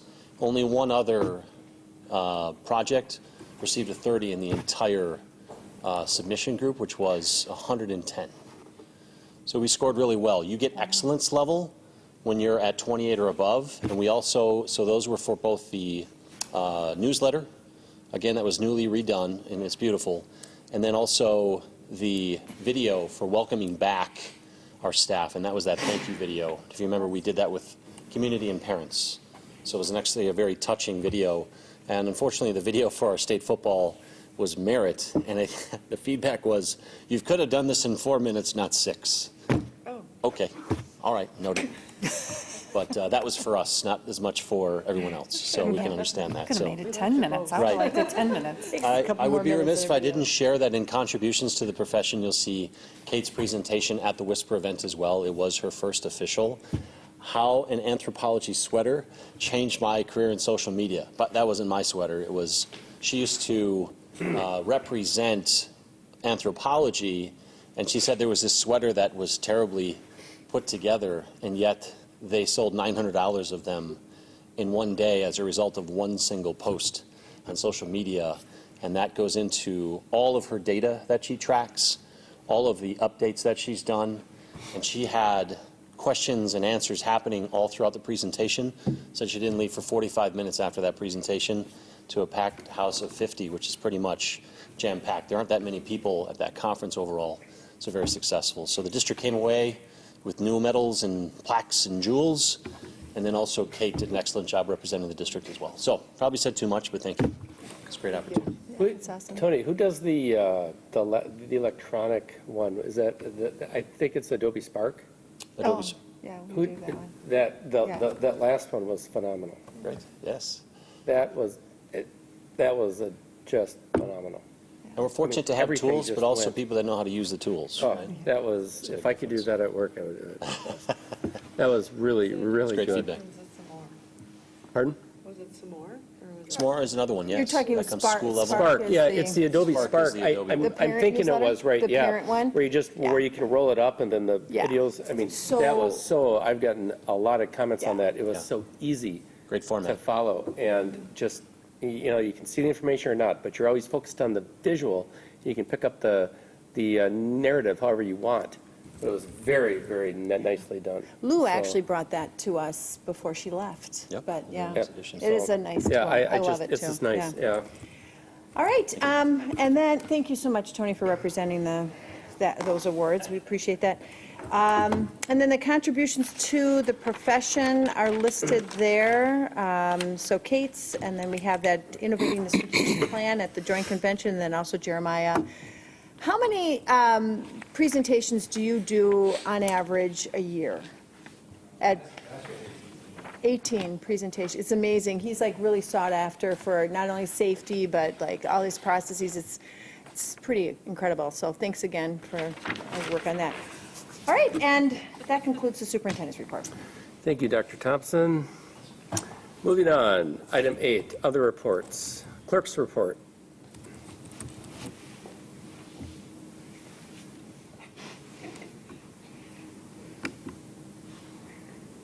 Didn't know I had a clerk's report today. Yeah, there is. I didn't bring my glasses with me either. Thought I had this down pat today. Notice of the school board election will be published in the Wednesday, November 20th, 2019 edition of the Waukesha County Now. I think you scrolled down Interested, a little bit too far, Eric. You missed 2 sentences before. oh, did I really? Yeah. Son of a gun. Thank you. You're welcome. That probably makes sense. 2 school board positions are up for elections in the 2020 for 3-year terms, Chris Buckmaster and Robert Bowman. The notice of the school board election will be published in the Wednesday, November 20th, 2019 edition of the Waukesha County Now. Interested district residents who are eligible may file a declaration of candidacy and a campaign registration statement at the Educational Services Center, South 87, West 18763 Woods Road, Muskego, between the hours of 8 a.m. and 4:30 p.m., Monday through Friday, beginning December 2nd, 2019. The deadline for filing is 5 p.m. on Tuesday, January 7th, 2020. A primary election, if necessary, will take place on Tuesday, February 18th, 2020. The spring election will take place on Tuesday, April 7th, 2020. If an incumbent is not running for re-election, a written declaration of non-candidacy should be provided to the Educational Services Center no later than 5 p.m. on Friday, December 27th, 2019. If the incumbent is not a candidate and fails to file this notification, the deadline for filing declaration of candidacy is extended for other candidates to 5 p.m. on Friday, January 10th, 2020. The term of this office for candidates elected at the spring election begins Monday, April 27th, 2020. That is the clerk's report. Any other board member reports? Terry? Tracy? Brett? Well, Oh. I just have a season 1 meeting tomorrow. Is there anything that you want me to bring to the meeting? Just what? Yeah. Well, well, yeah. talk before that, yeah. Thank you. Yeah, will do. Thank you. Brett? I'll just cover real quick on Saturday, November 2nd, I attended the WSB Legislative Advocacy Conference. They had a lot of information about what was happening throughout the state financially, politically. We had Charles Franklin from the Marquette Law School poll was there to talk about what was going on in the state, and basically it's, who knows at this point. It's still quite a ways away, and there's a lot happening. But we also had one of our good former members of the teaching staff, Bob Lang, who is the head of the Legislative Fiscal Bureau, talk about finances in the state. That's right, Bob. And he always, it's very dry information, but Bob always does a very good job of going through it and explaining it where it makes sense, and it's about as interesting as anybody's going to make it. So a lot of good information about the finances that happen around the state. They talked about the fact that we had record spending in the schools, especially in special education, which has not had an increase in, I believe it was 10 years. It had been quite a while before they any increase in categorical aid. So, and then there was a debate. It wasn't really a debate. It was just a talk with Luther Olson and one of the members of the assembly, and I cannot remember who it is. It's somebody from up in the Green Bay area. But they talked about what was happening at the state level. So I didn't intend to make it go that long, but thank you for listening. The other thing was on the 1st, the night before, we finished up the Policy and Resolutions Committee, and the policy and resolutions that are coming forward for the Delegate Assembly should be coming out very shortly. That ends my part of the report. Thank you, Brett. Thank you. Any other board member reports? Oh, hearing none, we'll move on to committee reports. We have none. Item 9, resolution action items, gifts, grants, requests.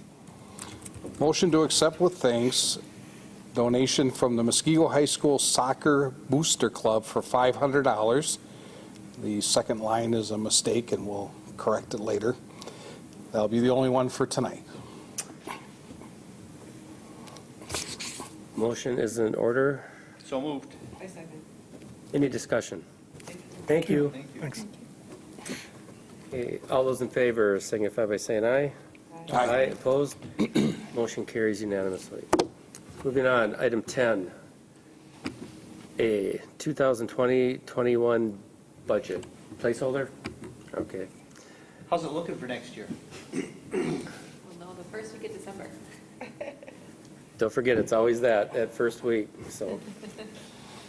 Okay, item B, capital plan discussion. Take it, that's Jeremiah. So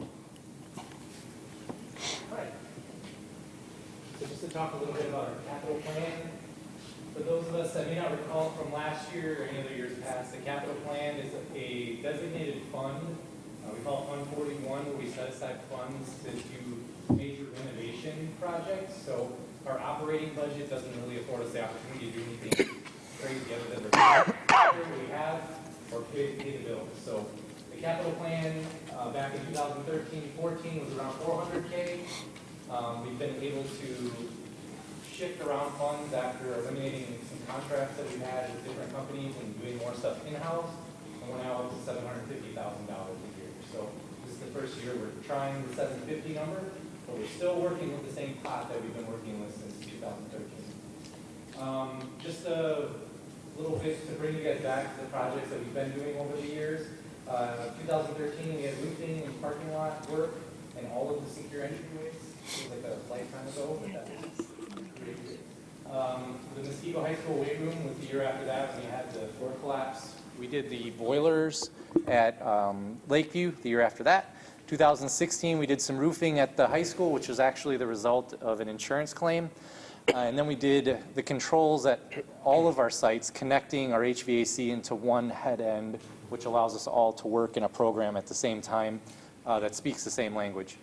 2017, we did the concession stand and bleachers, which was a big part out of fund balance, but also some of the capital budget, and the chiller at Lake Danoon. We've done roofing at Lake Danoon.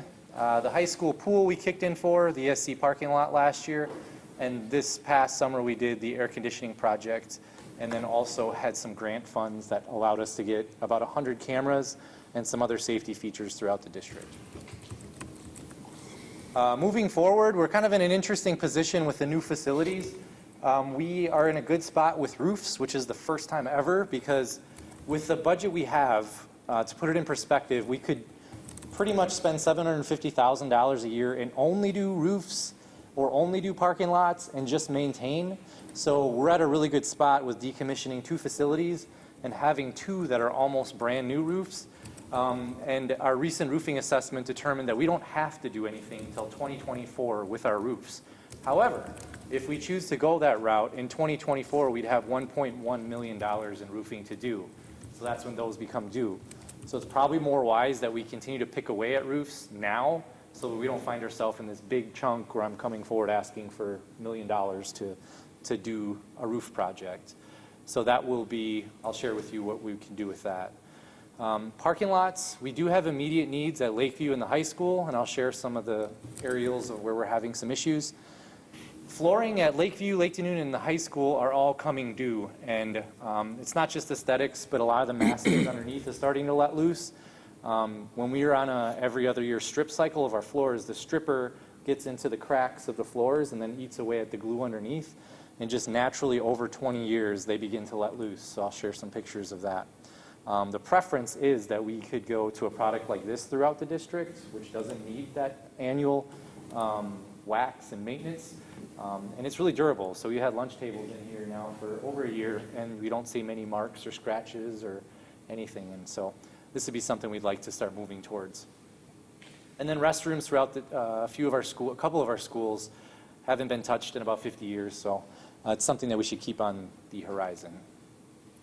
So as far as roofing, looking at all roofs across the district, we hire an engineer that looks at all of our roofs, and they take core samples. So they'll actually drill out holes in the roof and test the fibers underneath for any moisture to make sure that there hasn't been any water incursion. They'll test the thickness of the rubber and then give us a lifetime, what do we expect moving forward as far as years that we have left.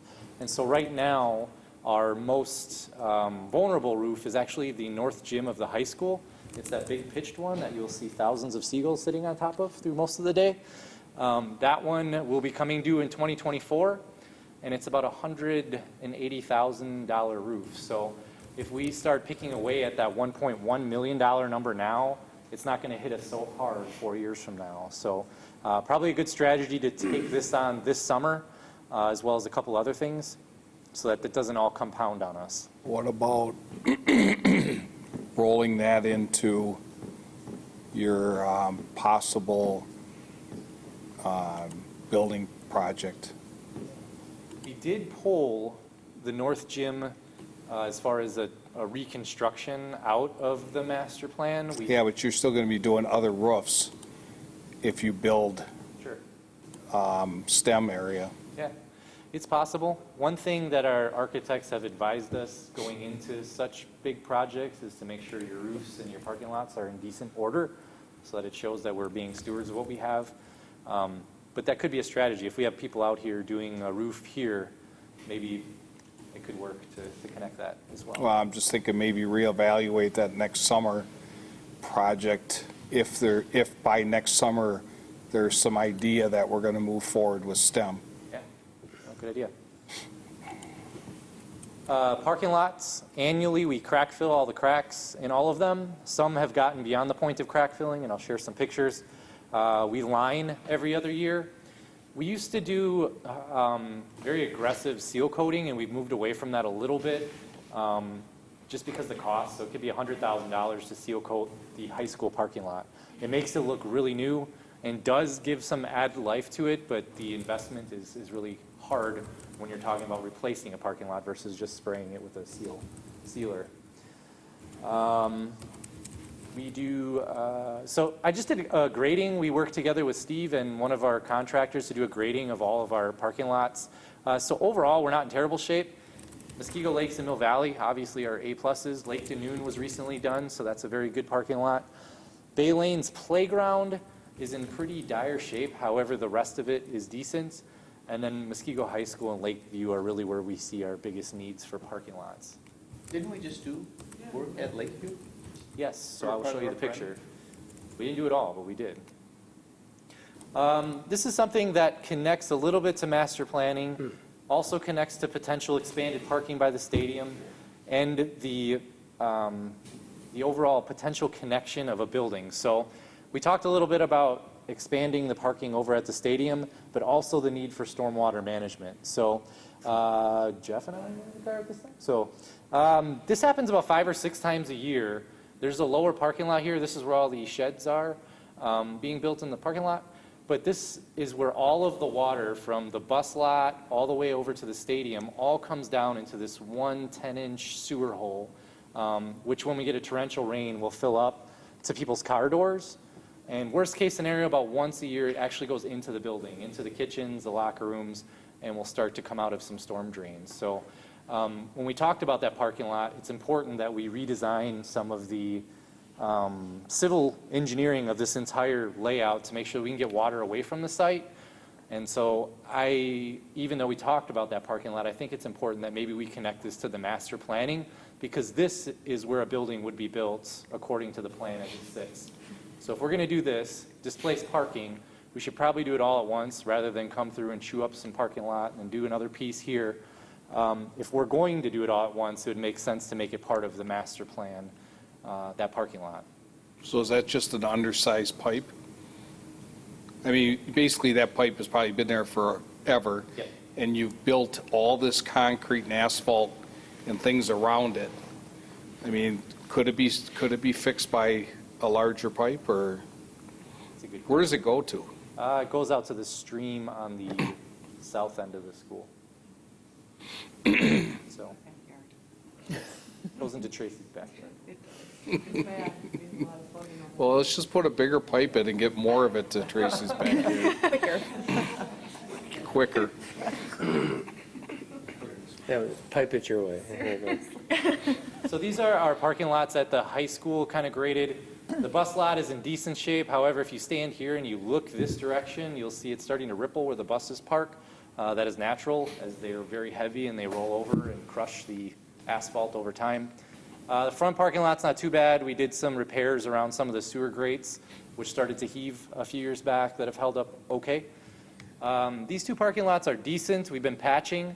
However, up in the corner down here, which is the southwest corner, it's pretty tore up, just because of the way the water flows down that way as well, and freezes and cracks. And then this is where we have most of our need. This is where a lot of the construction traffic went for the pool and then also for the stadium. So this is really dicey in here.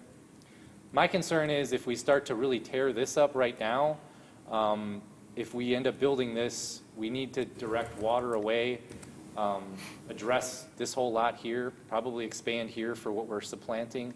So if we're going to do anything at the high school, my recommendation is up here to start. And this is probably a $200,000 lot. A lot like this is probably $500,000. So chipping away is probably the only strategy with something like this. And if we let it get away from us, it could really deteriorate quickly. So this is Lakeview. Someone mentioned, didn't we just do the parking lot there? Yes, we did. We did this whole back lot here. So we expanded. This is actually an old photo. So it actually comes down to here. And this is all new. This was not touched, and this was not touched. If we're going to, again, consider master planning and where that might end up going, someday there may be a gym here. And this parking lot, although it's in need, we wouldn't want to do anything to it till we know for sure any direction there. So this lot, however, I would suggest we proceed with this summer. This is what it looks like. This is when you get beyond repair or seal coating or crack filling. There's just not enough tar to fill the cracks when it gets to this point. So a project like this is probably about $80,000 to finish this out. Some flooring things at these different schools that I mentioned earlier. One thing I didn't mention is the summer school piece to all this. When we talk about turning a building over as quick as we can to get it to summer school and then get it back to regular school happening, it really does help. It helped here immensely to be able to have this flooring. We were able to take the staff here and throw them over to the high school or another school so that they could help get them done. just by having a flooring like this. So this is Lakeview.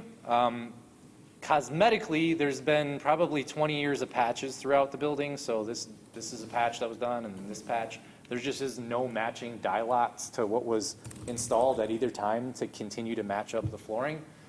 And this is what I talked about with the mastic coming loose. I just got the camera really low to the floor in a corridor, and you can see where it's starting to pop up.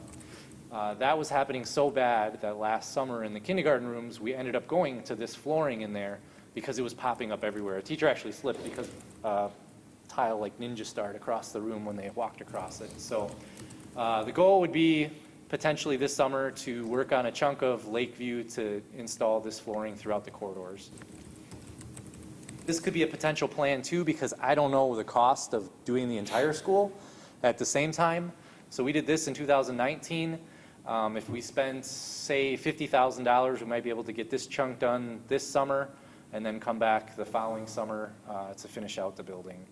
And then considering the gym, we don't know what we want to do with the gym because we don't know if it's going to be a standalone gym or a cafeteria long term. So we'll probably let that be until we have that all sorted out. The high school too is in very much the same boat. A lot of discolored tiles and just 20 years of wear and tear. We need to start replacing so that we can do it in sections and not have millions of dollars of flooring due at once. And this is a bathroom. We have a few in the district, maybe 10 total between Lakeview and the high school that are original, or at least back to the late 50s or 60s that just are outdated. A lot of the mastic behind these tiles also lets loose, and I maybe shared this story with the board before, but when I was at Bay Lane, someone said, this wall sounds funny, and they tapped it. And as they tapped it in front of me, the entire tile wall showered down onto the floor. So over time, the mastics do let loose in a lot of these. We had one issue at the high school in a bathroom where the urinals, unfortunately, some of the chemicals released in urine ate away underneath the urinals and through the tiles. So we had to pull all of the urinals out and replace them. But the tile's still there surrounding it.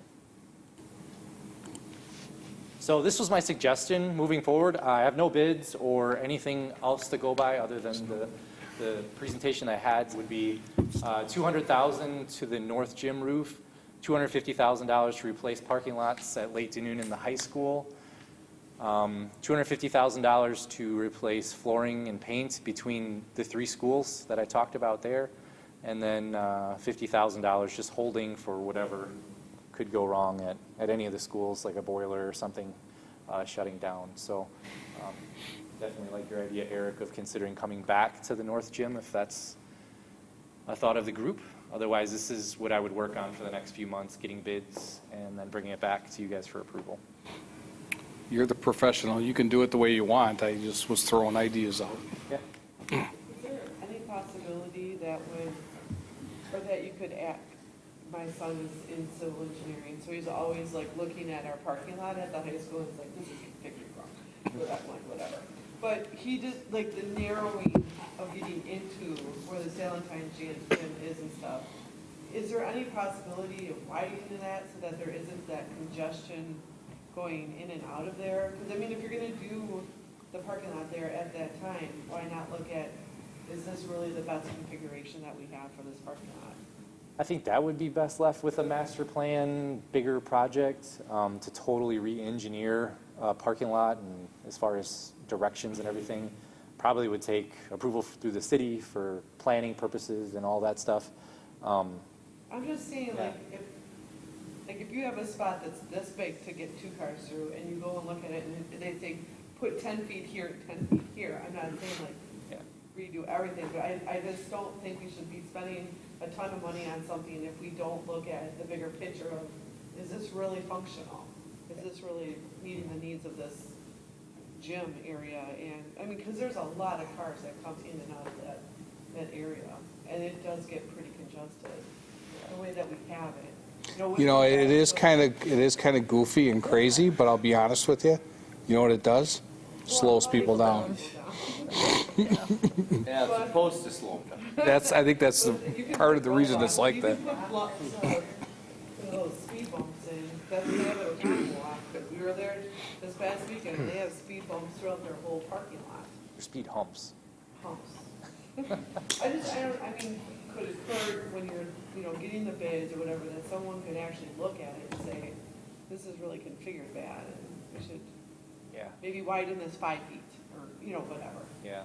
My thought for this upcoming year would be to tackle what's called the truck lot up here, because it's kind of set apart from all of this, which could be part of a whole lot of civil engineering that probably should happen. But that's what I'm talking about, that curve right This there. here?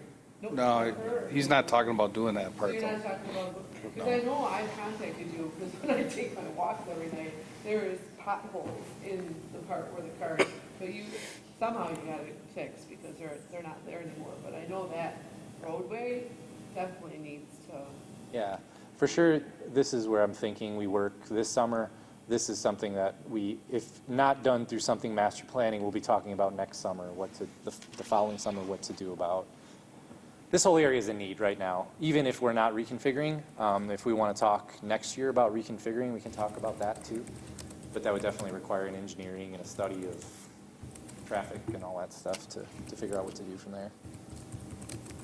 I just wouldn't dismiss that, because I'm like, if you're spending $300,000, $250,000 on parking lot, then you want to make sure that's. Yeah, I agree. Any other questions? So then we would be coming back to this item sometime in February-ish, when you have some bids that the board can approve, right? If I can, we talked real briefly just after last meeting about the water bubblers and with the new standards that they're coming up with at the state, and replacing some of the there's quite a few bubblers that would need replacing in order to get filters that would handle that problem. Yeah. Is there anything on your master plan to take, maybe do a couple of years, something to take care of that? Yeah, good question. We actually have. So Bay Lane, we had been working our way up to it. Then the rest of the construction got us all the way there. The high school this past year put in 4. So we just progressively do it. They're probably $5,000 each, and it's further complicated by the wall behind it. So when you get these old porcelain bubblers, they don't always just play well with unattaching that and putting in one of these new ones. So we've had to build false walls behind where these new ones go. So yes, no matter what's happening in the lead state, we definitely are progressively changing out all of them. So like the ones over there use the filters, don't they? All 4 of those?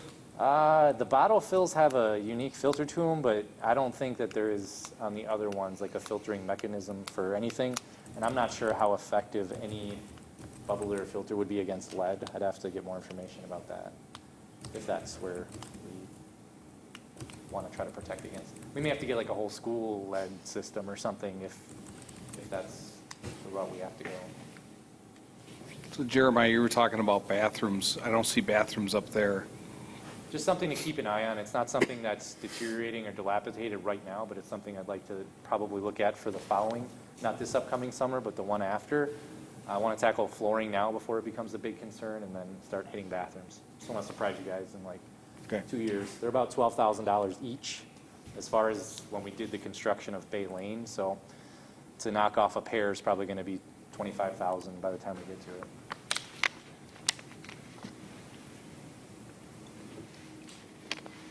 You good? Jeremiah. Thank you, Jeremiah. Okay, moving on. Item 10C, academic guidebooks. Okay, so each year we bring forward the middle and high school academic guidebooks. Last year, if you recall, we went through kind of a reconfiguration of the books themselves, so they're more appealing and they're easier to move through. There's really no big changes except for just updating courses and clubs at the middle school, which you can find on page 6. And those fluctuate based on student interest and demand for a certain club or co-curricular. There was some clarification desired within French and Spanish 1 and 2 offered at the middle level, just to remind families and students that it's a high school level course with high school grading. and high school transcript opportunities, as well as for students who begin taking a foreign language in 7th grade. They're able to access our highest level language classes with our CAP program. And so there was an interest in communicating that so that people didn't miss an opportunity. As an example, if a student would start Spanish 1 as a freshman, they would only get through level 4 and they would miss out of those opportunities. So we wanted to make sure that was communicated when they're thinking about it early and making that decision early.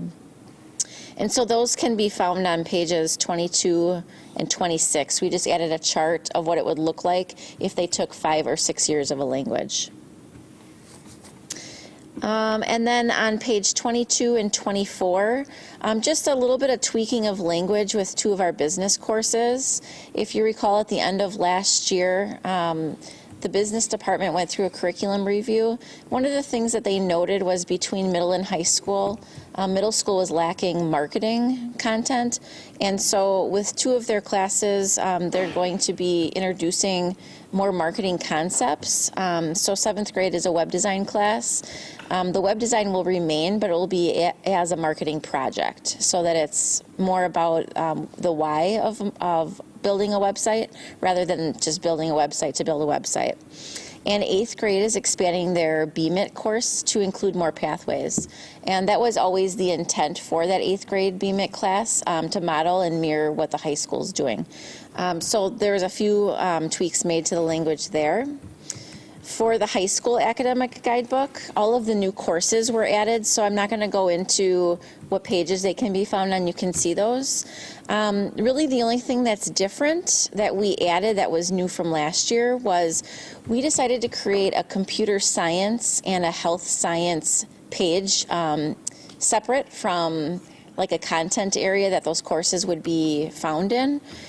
So all of our computer science courses can be found in one location, as opposed to some of them are in business, some of them are in math, some of them are electives. And then for our health science courses, all of the courses that would expose students to the health science field, including our introduction to healthcare, as well as some of the WVS courses that we have, can all be found in one spot for a student who might be interested in that. And that came through as a result of our work with TEALS this year and approval of their partnership moving forward, as well as increasing health science curriculum to meet the need of the demand that we're seeing in our students.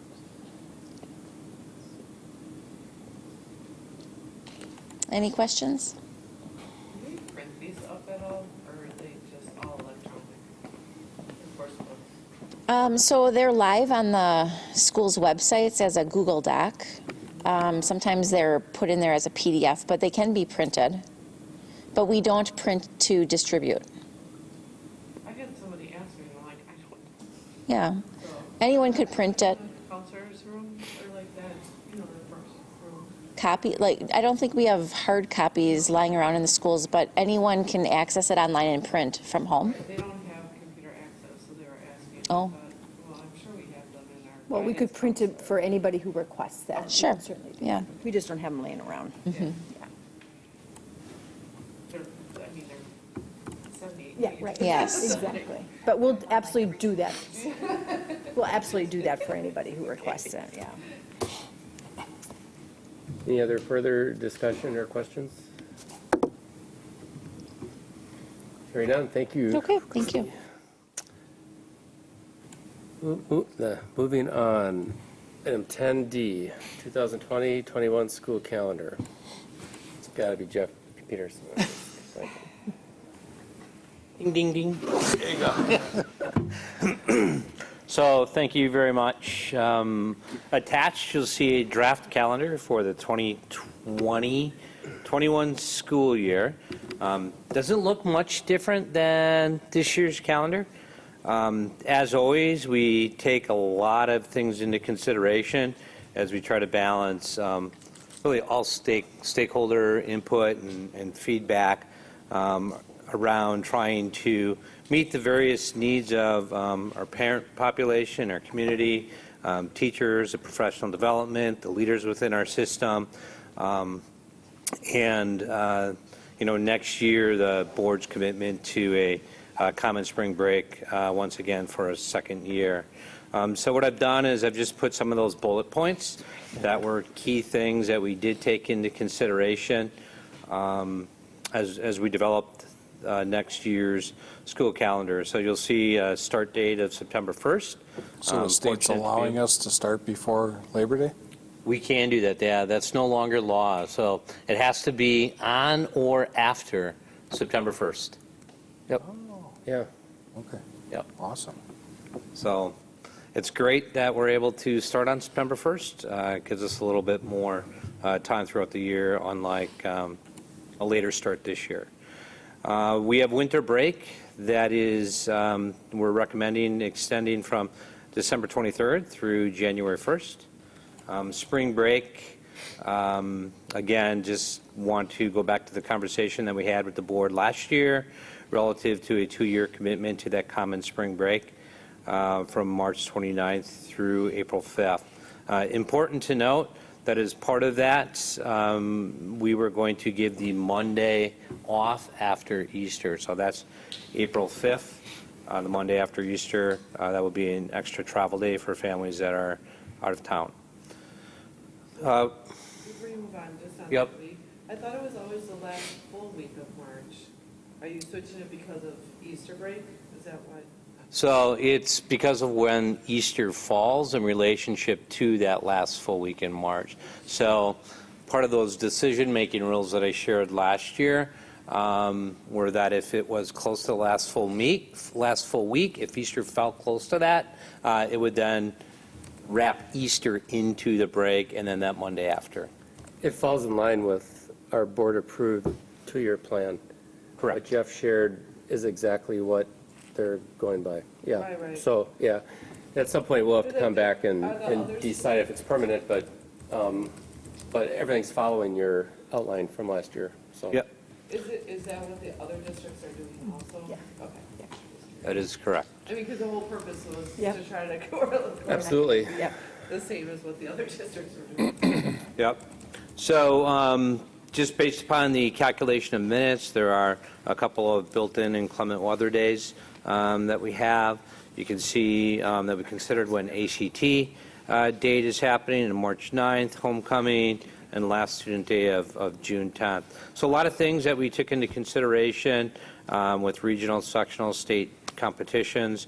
Fortunately, we have a lot of athletes that do continue their participation late into the school year, so we took all those pieces into consideration.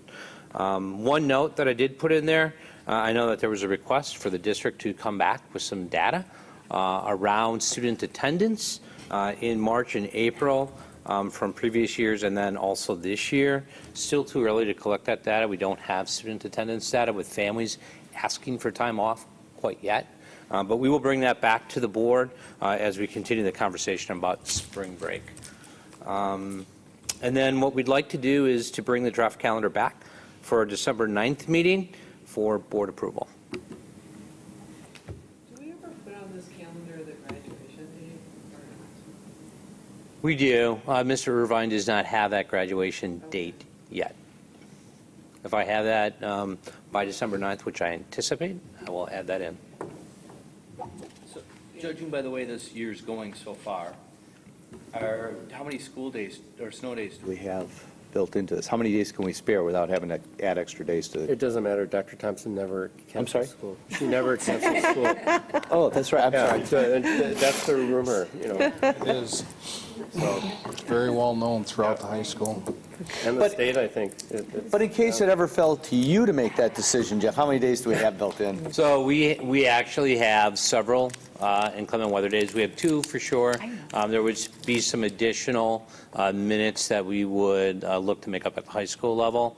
But we believe that an opportunity to provide a virtual learning experience similar to what we've offered in the past around ACT testing time for students, as well as last year during inclement weather time, we're able to make up some of those minutes so that we provide a calendar to DPI during audit time that meets the required number of minutes.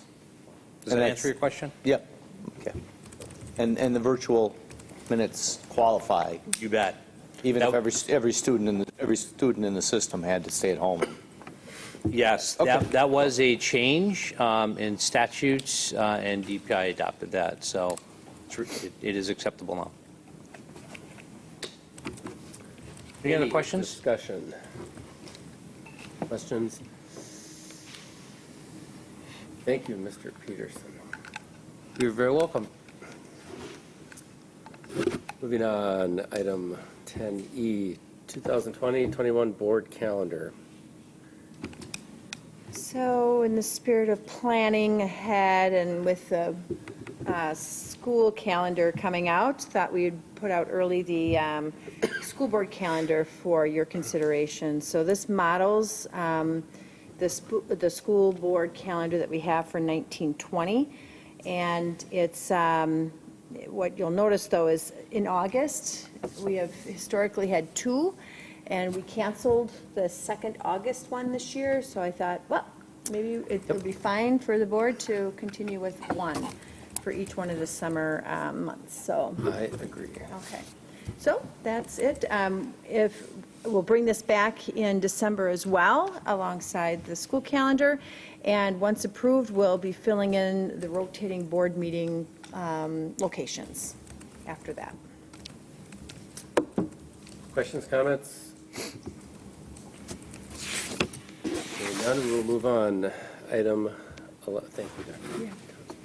Item 11, a follow-up. Any information follow-up outside of closed session? Just wanted to draw attention to the TEALS volunteers. I know that was a point of interest, and so Christy supplied the information as to how they're being thanked by the high school and our system through the CTE grant and the high school in general for spirit. So, all up. Very much. You're welcome. Personal information memo and any communications to miscellaneous businesses authorized by law, I have none. Moving on to item 12, vote for closed session. We will be, I got to read this first. I should. My glasses. A vote for closed session pursuant to Wisconsin Statute 19.85, sub 1, sub E, for the purpose of deliberating or negotiating the investing of public funds or conducting other specified public business whenever competitive or bargaining reasons require a closed session, specifically 4K contracts and transportation contracts, and 19.85, sub 1, sub G, for the purpose of conferring with legal counsel for the governmental body who is rendering oral or written advice concerning strategy to be adopted by the body with respect to litigation in which it is likely to become involved. A motion is in order. So moved. Second. Any discussion? All those in favor signify by saying aye. Aye. Opposed? Okay, we will be going into closed session in approximately 5 minutes. Kelly. We will only be going back into open session to adjourn. No action will be taken in open session. Thank you, everyone. And we'll go back into that same room. How is the census with Teen Center?